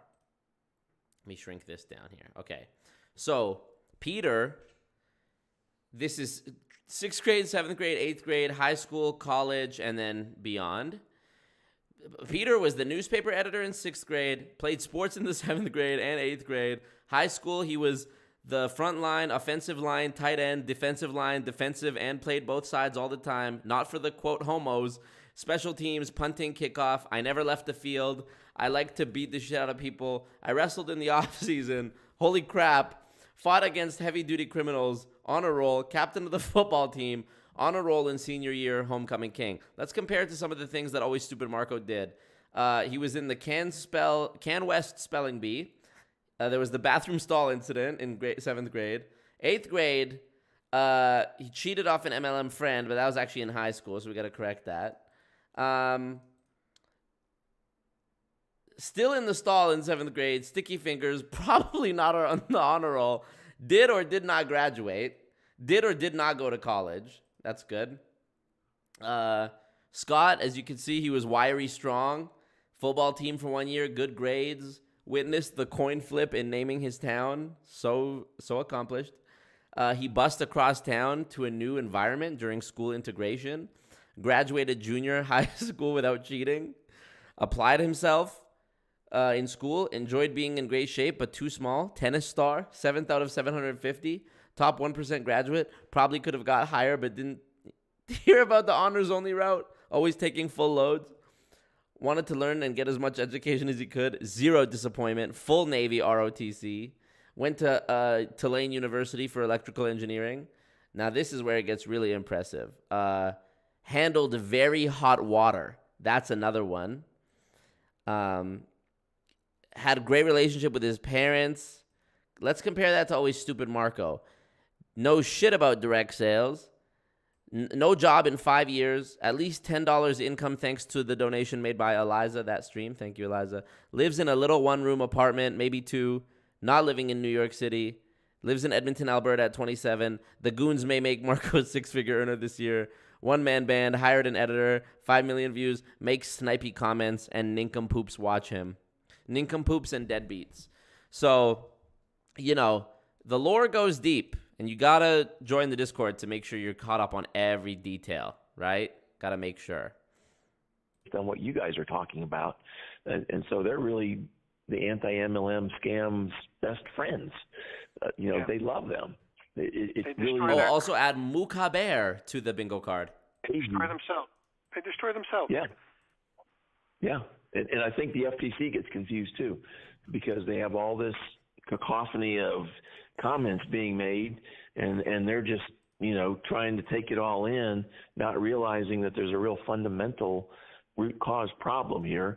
In fact, I was made fun of in a recent video and people were talking about how mentally damaged they are, and Marco wants to have some kind of a nonprofit to give people counseling after they get damaged by an MLM, mentally and so forth. And somebody made a comment about, well, that doesn't involve a tool scam, right? What he was doing was trying to make a reference to me focusing on the tool scam and not focusing on all this mental, psychological, emotional damage, which I have always said is true. It's just really, really hard to prove because there are things, that you can sue for, emotional distress, or, there's certain legal terms like that, which is actually a legal basis for a lawsuit. But again, it's really hard to prove. So. Oh, that was you, NPAS, who said about how it doesn't have to do anything with the tool scam? Yeah. You got acknowledged by Scott. That's why I don't focus on that stuff. I think any given person that was in an MLM, that mental emotional thing may have been the most significant thing that happened to them personally, their own personal story. I'm not questioning that. I'm just saying, hey, that's really hard to prove. And it's really expensive to sue a big company. So good luck, trying to use that as a basis for a lawsuit, because you probably don't have the money to do it, and you probably won't win because it's so difficult to prove. But it is a real thing. You can win on that point. So what I'm saying is stick to the stuff that you can easily prove. Stick to the tool scam. I agree with him. It's very well documented. Okay, not about the tool scam part, just about the fact that it's hard to prove the mental anguish. Stick to the lack of retail sales. There we go. It's very well documented, very easy to prove. Now, are they going to cheat when they report retail sales? Of course. Best things to provide them a list of former so that you can get your downline volume. But you sort of made the assumption that I'm not sure if we're going to get through all these on the show. We may have to have a second show. So another thing that he talked about was with direct sales. He sort of made the assumption. Finally, a month later, they're finally getting to the topic of what I actually said in my conference speech. That you can't make a full-time living in direct sales. In other words, no upline, no downline, working directly with the company. Yeah. Now we know Thumbs it's up the stream. possible. I think it's very unusual that you can have a full-time income with a direct sales company. But the point is, not everybody wants a full-time income. They just want to make a few bucks on the side. Nonsense. And that's how they do it. So, the whole... Nonsense, Scott. The real scam happens. What makes something fraudulent is the lack of transparency, in my opinion. What makes something a scam is the expectations you set for people. If you tell someone they're going to make $1 million in their first year, which most MLMs do tell people, if you tell them they're going to make $1 million in their first year so that you get them hooked on the, signing up for the starter kit or whatever, and the data points in the opposite direction, I think that's fraudulent. I think that's a scam. That's misleading. If they said, it's not until the subsequent meetings. By the way, we just hit 200 viewers. Thank you, guys. It's not until the subsequent meetings where they say, the first meeting they'll say, well, I made 6 figures in 6 months or whatever. The next meeting you go to after you've already given them your money, that's when they say, this needs to be a 5-year investment. And at that point, they've already fucking hooked you in, and you've been around the clapping and the cheering and the whatever, and you've already put your money down. So you're like, okay, let's just see where this goes. So it's a complete bait and switch deception. Assumption that the minimum is a full-time income, if not a millionaire status. Peter and Scott running out of minutes on their jitterbugs. So true. Is just false. But here's the key thing. With MLM, you don't have to be a super salesman. But what MLM does is it multiplies your own efforts. Let's assume that you're getting the retail sales. What an idiot. Your downline is getting the retail, because you only have he also said that he couldn't identify a single MLM that has adequate retail sales. And he's right. I don't know of one. But that's not. We're done talking about Marco, but we may need to have another show, right, Stephanie? Same thing as having a minimum retail sales as the primary criteria for a legitimate MLM. Those are two different things. You shouldn't have to identify an MLM that's doing it right to say that this is the proper criteria to have a legitimate MLM. Name one then. It just misses. It misses the target, like always stupid Marco normally does. And again, the point of an MLM is not retail sales. It's also leveraging your time and your effort through others. Nonsense. That's the real key to an MLM versus a direct selling company. Direct selling, you're doing it all, baby. It's your efforts. Now you can make pretty good money with it probably if you're talented, but you don't have to be a super salesman to be an MLM. But you do have to have at least. I hope they talk about me next radio show. I hope so, Tears Eliza. of joy, tongue out. I hope so, Eliza. Thank you for that, Eliza. I appreciate you. As much as you consume in your household in order to be legitimate, in order to show free market demand, in order to not have, basically an airplane game or a chain letter or a gifting club, all those non-product type pyramid schemes, because if you can't show free market demand for the products and most or all of the products or services are being purchased by distributors and never.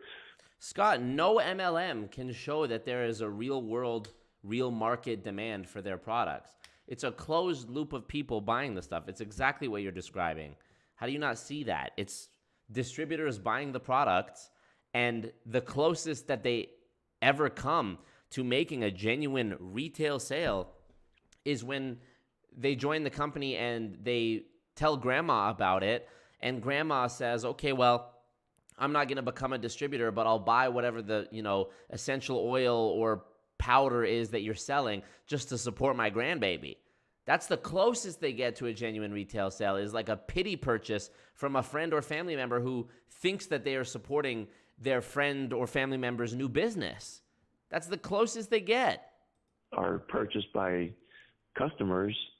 That's the definition of an illegal pyramid. It's really simple. I don't know. Oh, yeah. I think Nexium was what they were talking about, Stephanie, where they said it's pretty good except for the sex part. Why we have to make it so complex. I think I mentioned this. Jump on top of this one as well.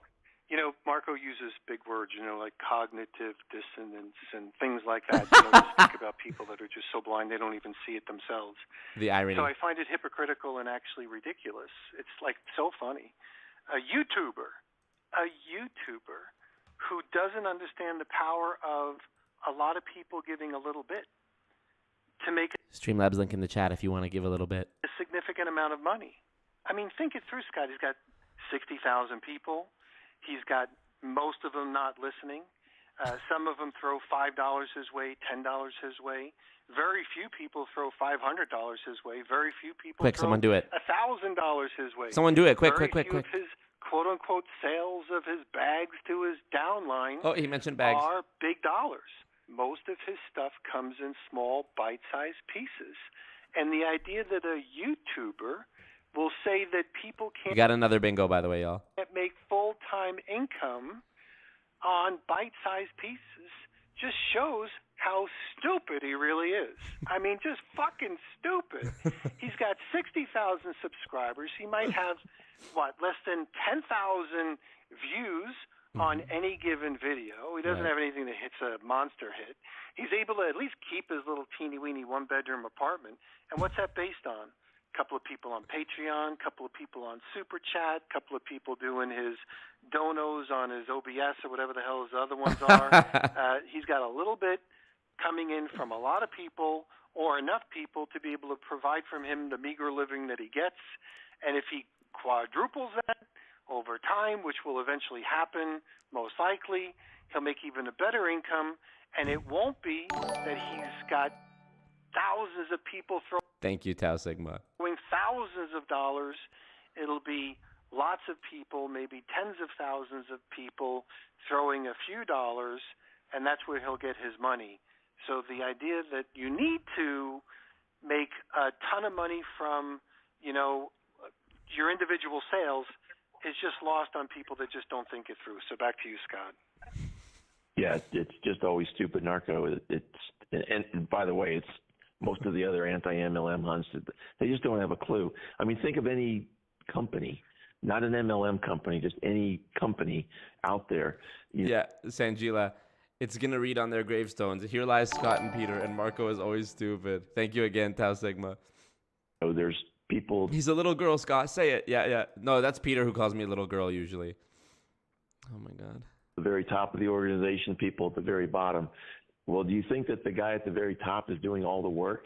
No. He's got, the CEO has vice presidents have managers have supervisors have the worker bees. And so they're all working together to produce whatever they're doing, whether it's products or services for the company. But it's multi-level, right? Now they might have different assignments, different responsibilities, but the people at the bottom are the ones that are really doing the front line work, and then the people above them are supervising to make sure things stay on track, do the training, do the, whatever motivation, all those kinds of things. And the managers have a bigger picture of, where the company is trying to move and so forth. But it's still multi-levels. There's nothing wrong with multi-levels. The difference with most companies. Hierarchies do not equate to pyramids. They do not equate to pyramid schemes. There is not an endless chain in a corporation where they talk about, I've explained this so many times, there's the CEO, the manager, the assistant manager, the cashier, the janitor. That is not the they love to say, that's the real pyramid scheme, corporate America, the real pyramid scheme where you have the manager, the assistant manager, the janitor, and the janitor will never become the CEO. In network marketing, everyone has the same chance and you can go as high as you want to go. This is absolute fucking nonsense.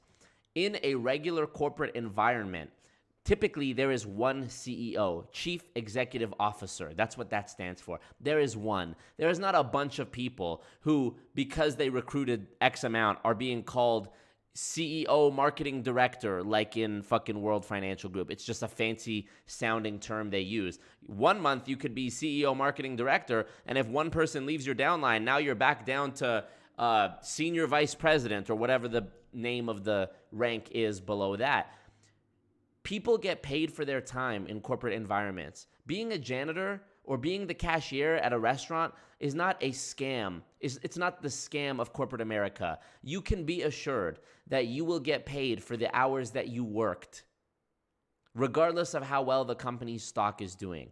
In MLM, you're very likely to put in more work than if you worked a regular 9-to-5 job, and you're almost guaranteed to not only not get paid, but for your expenses to outweigh the money that you might make.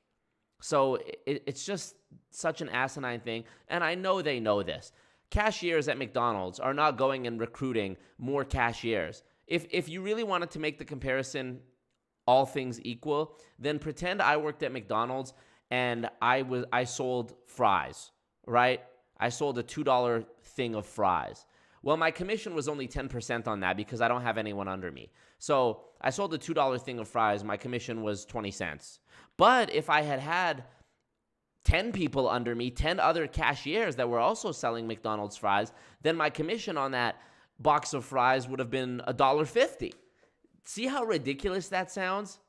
This is the equation or the comparison that they're trying to make. They're trying to equate a regular corporate structure where you have a hierarchy of power to multi-level marketing. Well, it's still multi-level. Yeah, it's still multi-level, but that should just point to how they've so successfully changed the language to be deceiving. Multi-level. If you really want to have an accurate name for what we know as multi-level marketing, call it infinite level marketing, because that's really what it is. It's built on an endless chain. The fact that there are multiple levels of something, I mean, again, this is just another way that they use little language games to blur the lines and create a gray area of understanding so that some people are confused. There's still a lot of people who think, well, a pyramid scheme is when there's no product. That's not true. There are other people who think a pyramid scheme is when you pay money and you get nothing. That's not true. And I know they know this, which is why it's frustrating, because they're so deep in it at this point that they just have to continue to double down, you know? It's so fucking sad. Yeah, Dana Rose says, my house is multi-level too. There's the real scam. There's the real scam, Dana Rose. The sick drop that made Nikki play. That was bags. Yeah, if somebody donates 200 or more using the Streamlabs link, Nicki Minaj verse from Only will play, and I'll perform the whole verse. If you want a bag, just say that. Yeah. Next show. Stupid Marco doesn't know how to play bingo. Joey says, okay, fine. If normal jobs are pyramid schemes, I'll still go ahead and choose those because at least those pyramid schemes have way higher success rates than the others. So true. MK Crafts and Family says, I have never recruited a person to be an accountant like me. So true. I worked a graveyard shift at a gas station, and one shift I didn't get a single customer, still got paid. Thank you, Jared. Exactly.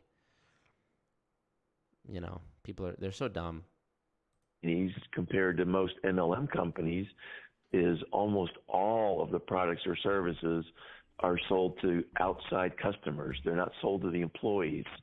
They're sold to outside customers, and that's what makes them legitimate. So it's just crazy how people don't get that.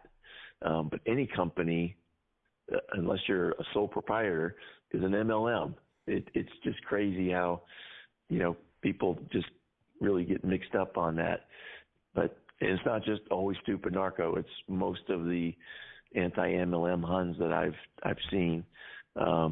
It's just crazy. So I made a comment on this before, and I'm going to make a comment on it again because this is incredibly stupid. He was talking about how drug distribution is a direct selling model, and it's not. It absolutely is not. You've got your kingpin in Mexico, let's say, and he produces the drugs in volume, and maybe he gives them to 2 or 3 of his top lieutenants. And they go out across the border and give it to, each of them might disperse it to 5 or 10 other people that go to major cities. And then when it gets to the major cities, it might go through a couple more layers until it gets down to somebody like Always Stupid Narco, who's the frontline cocaine dealer, and he calls that direct sale. Imagine a cocaine dealer recruiting other cocaine dealers to sell to his same network of people, thus saturating his own market and diminishing the possible amount of people he could sell to. See how ridiculous that sounds? Well, it's not.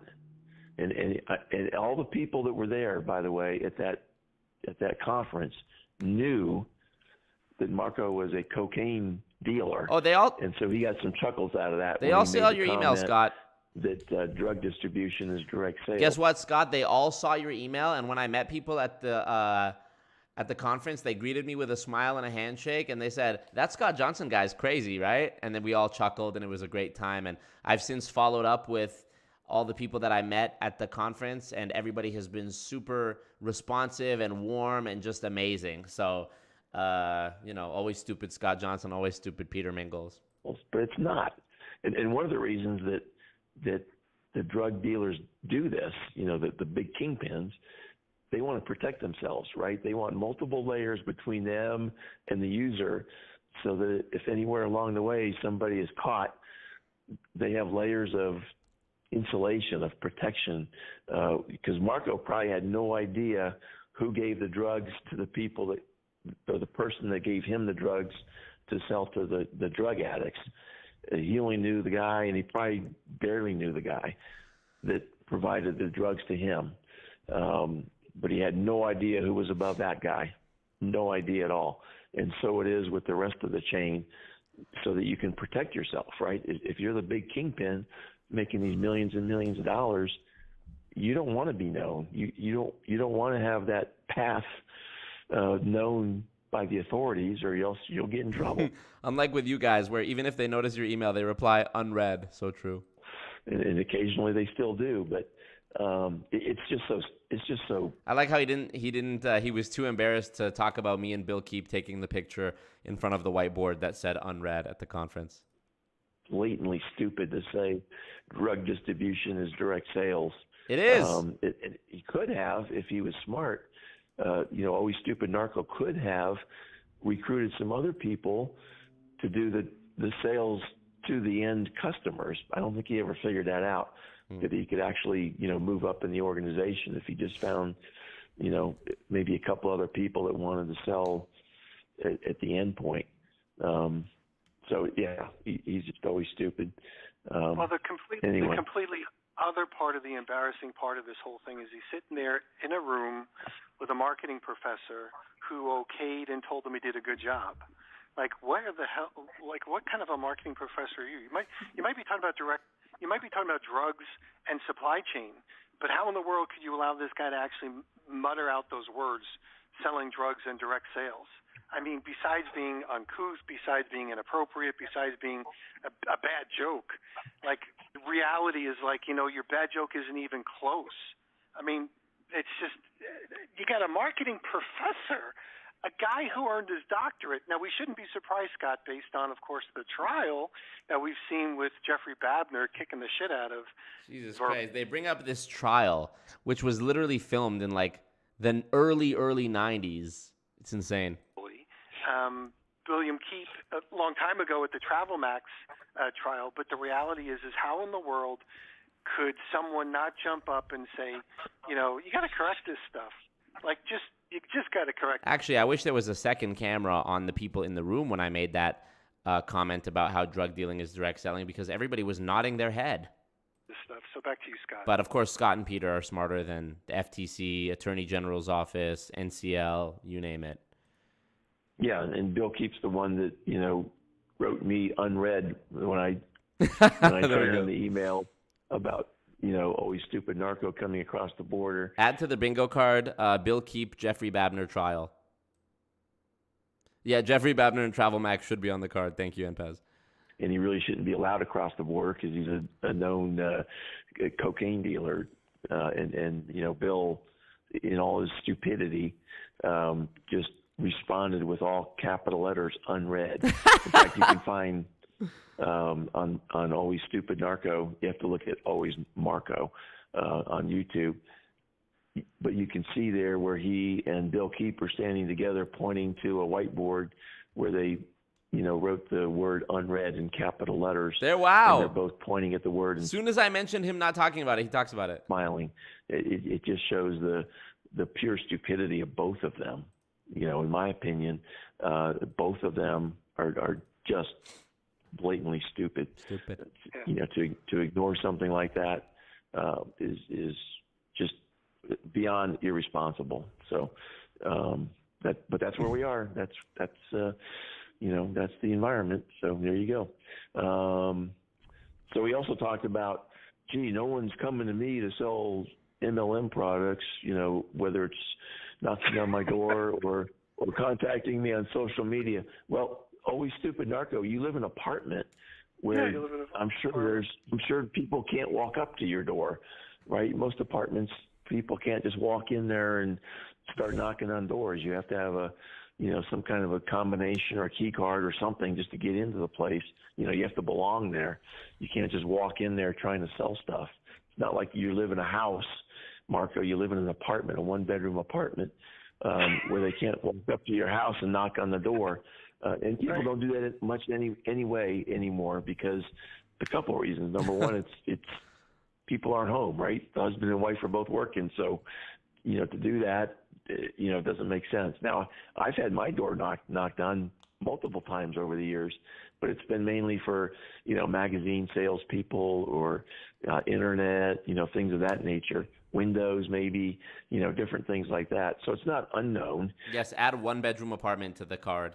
One, maybe two, just apartment, I guess, in general. But to think about why would someone want to approach Marco on social media when all of his social media shows that he's anti-MLM?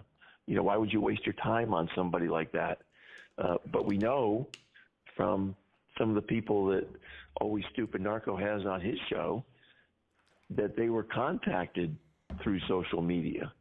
So yes, it does occur, Always Stupid Narco, but you're not the example that everyone should be using to expand the idea to everybody. You're in a very unique situation, but you're always stupid, so there you go. Also, by his own admission, he's basically a hermit, right? All he does, and he talks about this on his videos, it's not just me. He says, I don't really talk to anybody. I'm even afraid to go pee in a public restroom because I'm just so, nerve-wracked. That's not true, but go off. Go and pee in a public restroom.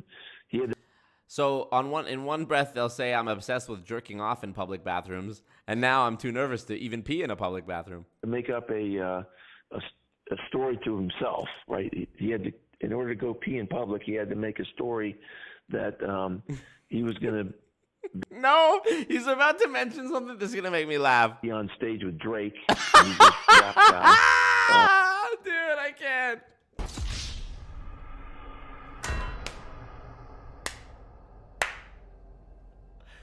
Oh my goodness. I have to rewind that, please. Please, I cannot believe. Every week they surprise me. What Scott is referring to is I had a stream from over a year ago where on the stream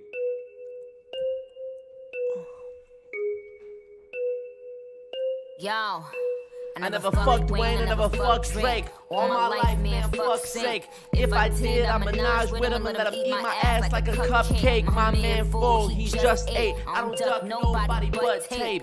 Yeah, that was a setup for a punchline on duct tape. Worry about if my butt fake. Worry about y'all hoes us straight. These girls are my sons, John and Kate. +8, when I walk in, sit up straight. I don't give a fuck if I was late. Dinner with my man on the G5 is my idea of an update. Hut 1, hut 2. Big titties, big butt 2. Fuck with them real niggas who don't tell no one what they up to. Had to show bitches where the top is. Ring finger where the rock is. These hoes couldn't test me, even if the name was Bad bitches who I fuck with. Mad bitches we don't fuck with. I don't fuck with them chickens unless their last name is Cutlet.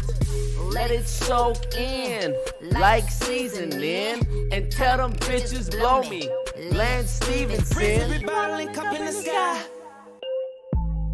Sparks in the air like the 4th of July. Nothing but here tonight. Marco. Back to you, Scott. Wow.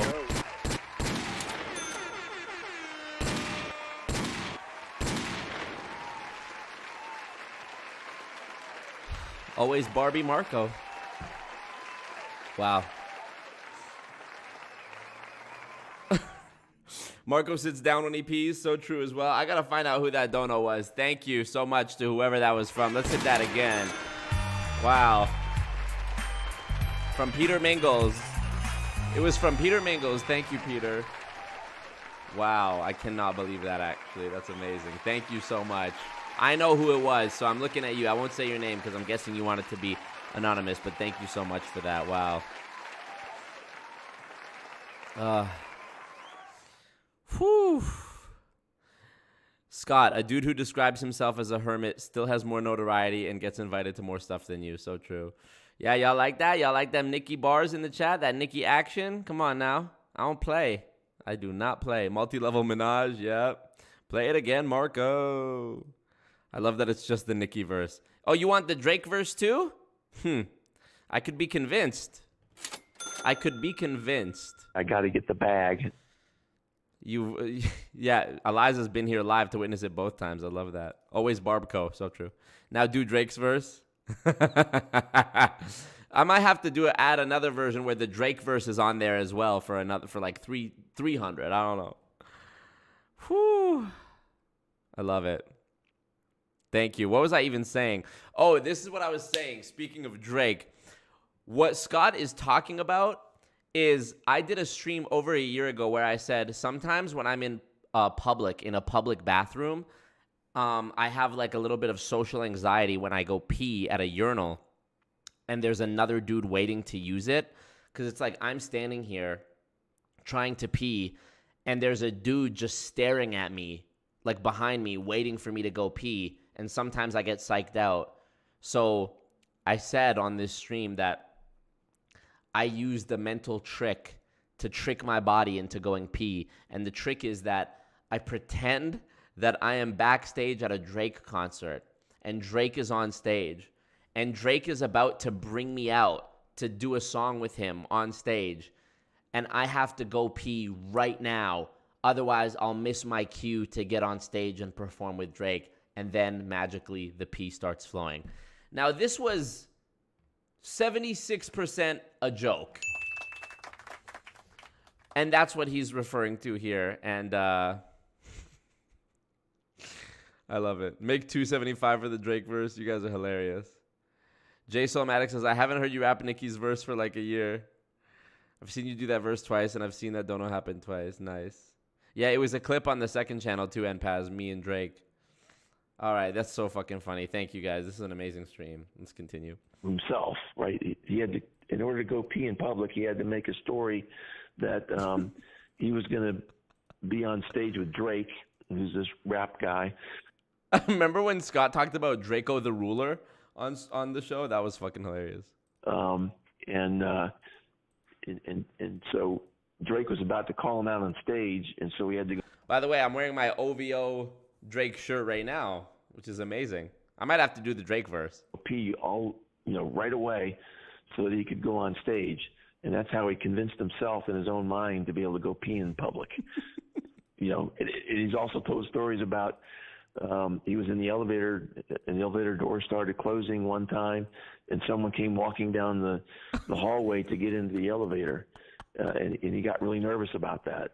So he's just a hermit. All he does is, and he says this, all I do is I go to my workouts, I visit my nieces, and I go to the grocery store, but only to pick up groceries. I don't go in the store to shop. I just wait outside and let them bring the food out to me. True. Maybe an occasional, trip to Starbucks or whatever. True. But other than that. True. I like to be in my safe little enclosure. I got enemies out there. My enemies are after me. I'm building up the war chest. You see the war chest dono goal up there. 10,000. Come on, let's make it happen. We need guns. We need phones. We need security. We need bulletproof glass, tinted windows. We need all that. My enemies are after me. Come on now. But yeah, it's true. The grocery store, it's disgusting. You ever been to the grocery store on a busy day? Superstore, something like that? It's disgusting. Kids in there screaming, people coughing. It's just a zoo. It's disgusting. I don't like being in there. It's the Matrix. So, I order my groceries, and I pay $1. That's how much, for everyone that thinks that maybe this is a bougie thing that I do. The grocery store I go to, if you use the app to select what you want, and then you choose your pickup time, that costs you $1 to go drive to the grocery store, call, say, hey, I'm here, and somebody brings it out on a cart already neatly organized in boxes and puts it in the trunk. That whole experience costs $1 Canadian. To me, the $1 that I spend on doing this is worth me saving an hour wandering around the grocery store, going and finding a coin to put in the cart. That's already $1 right there. And also, when you use the app, you can find the good deals and what products are on sale. So I actually am probably spending less than if I had just been in the grocery store. Yeah, grab this, grab that. For $1, so, it's not like I'm living a bougie multimillionaire life by, it's not like I have somebody bringing the groceries to me, my personal shopper or something, I'm still going there. For $1, it's a fucking steal. By his own description, he's a hermit. So it's just crazy that he thinks he's out there circulating and people are going to contact him. Many men wish death upon me. Blood in my eye, dog, and I can't see. They know my schedule, yep. The Tzatziki lady. They were implying you were going to get murdered in L.A., I see. Thank goodness they don't come to Canada. Holy stalkers. 90% of people hate the grocery store. That's what I was referring to, Micaiah, the Tinder swindler. My enemies are after me. Facts, though. Yeah, I can imagine Scott sitting at the kitchen table with a notebook, watching every bit of Marco content and writing down every word he says. So true, Joey K. Yeah. Grocery pickup is free where Stephanie is. That's amazing. You don't have to pay to use the cart, but the carts are locked by a little chain mechanism. So you have to put a loonie, like a coin, in there to pop it out. And then afterwards, when you put the thing back in, it gives you your coin back. Stupid. 50 and Nikki in one stream, yeah. Because he's not out there. He's basically, by himself. It's crazy. He also talked about. Yeah, go ahead. I think we have a sound clip of Marco. Hold on. Here we go. Good. Me peeing, little droplets. He loves that sound effect. Well, here's a drip. Yeah. Here you go, Marco. Here you go. One. Here's one for you, Marco. Push.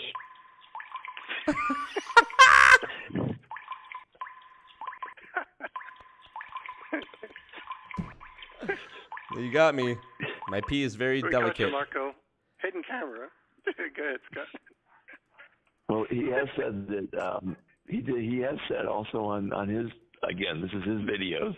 You'd think I was making this up, but it's his videos where he talks about he had an experience when he was really young where he couldn't go pee. I can't remember the specifics. I think someone wouldn't let him go pee or something when he was really young.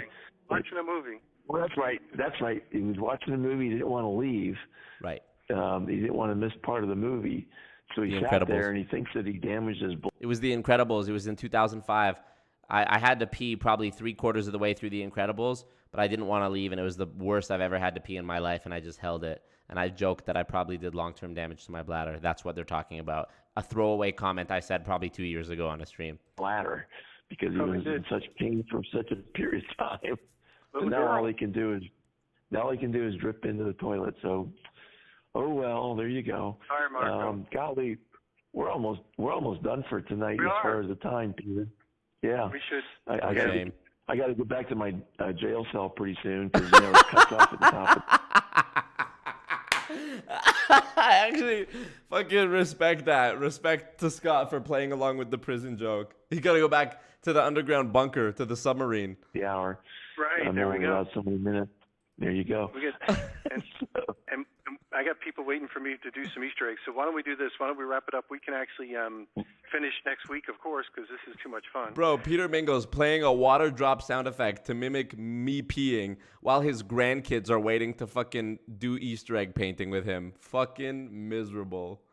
Oh, my God. And we'll talk about other stuff, too. But why don't you give people, again, your website so they can go back to it? And, of course, people that are listening in, they can always go to buildingfortunesradio.com/Scott-Johnson to be able to hear this all over again. So, Scott, back to you. Yeah, sounds good. Yeah, my Facebook page has my 3 websites. It has my YouTube, has the link for this show, and my email, and also my comments to the FTC for the earnings claims questionnaire, I guess you could say, they put out last May. And I went into excruciating detail and answered every single one of their bullet points, point by point by point. And that's the top story on my Facebook page. So if you go to facebook.com/ScottTexJohnson, that's ScottTexJohnson, and that's all one word. You'll find all of those things, all that resource information. And I'm a big believer in documentation and facts. I don't exaggerate. I don't make things up because the truth is almost more. Yes, Anna Marie. P-Talk on a supposed business show. These two are nuts. That's one way to put it. Credible than anything you can make up anyway. So, Peter, thanks. Happy Easter egg coloring, and we'll see you next week. We'll catch you next time. Thanks, everybody, and we'll see you next time. Thanks. Take care, Peter. Bye. You've been listening to Building Fortunes Radio on buildingfortunesradio.com. Thanks for listening. Be sure to check us out every Friday at 5 p.m. I gotta Eastern get the Time bag. for the designated Building Fortunes Radio segment with Peter Mingle. Be sure to check out the buildingfortunesradio.com website for our featured segments. It's been our privilege to have you listen in. At Building Fortunes Radio, we wish you the success you deserve and are willing to work for. So spread the word, tell a friend, join our newsletter, and go make a difference in your world. Wow. Wow. Honestly, you guys, I'm not going to lie to you, okay? Every week. Oh, it's still going. Every week, I get a little bit nervous. What if this week on Building Fortunes Radio, like, for example, tonight's stream, I went ahead and made the thumbnail and titled it the beef continues. But I actually didn't know whether they were going to talk about me at all. I've just assumed. I'm just assuming at this point because they're on such a streak of talking about me. But sometimes I wonder, maybe it's not going to be fun tonight. Maybe they're going to say boring shit. Maybe they're not going to talk about me. And it just keeps getting better. It just keeps getting better and better. And I don't know what it is. I don't know how it's possible, but God has blessed me. God or whoever, bro. Fucking hilarious. There's no way you guys are not sitting at home watching this and not laughing your fucking ass off, right? Like, tell me I'm not the only one. Tell me I'm not the only one because it's about me. Tell me that you guys are actually like, no way, and laughing at home, please. Whew. Facebook, you know?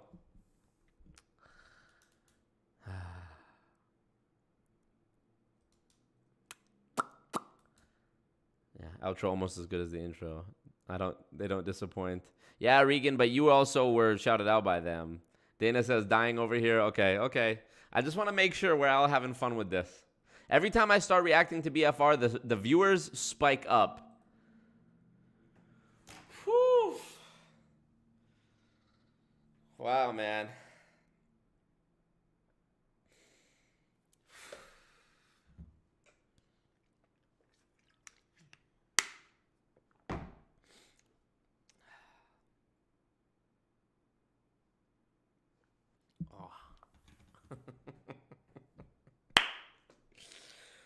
Well, there's one thing I know for certain, and it's that I never ever, I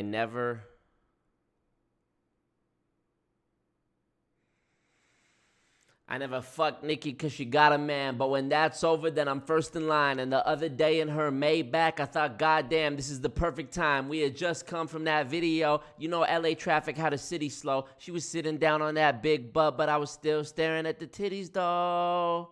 Low key or maybe high key, I've been peeped that you like me, you know? Who the fuck you really want to be with besides me? I mean, it don't take much for us to do the shit quietly, I'm saying. She say I'm obsessed with thick women, and I agree. That's right, I like my girls BBW. Type to want to suck you dry and then eat some lunch with you. So thick that everybody else in the room is so uncomfortable. Ass on Houston, Texas, but the face look just like Claire Huxtable. Oh! You the man in the city when the mayor fuck with you, the NBA players fuck with you, the badass bitches doing makeup and hair fuck with you. Oh! That's because I believe in something and I stand for it. And Nikki, if you ever trying to fuck, just give me the heads up so I can plan for it. Pink print. Marco.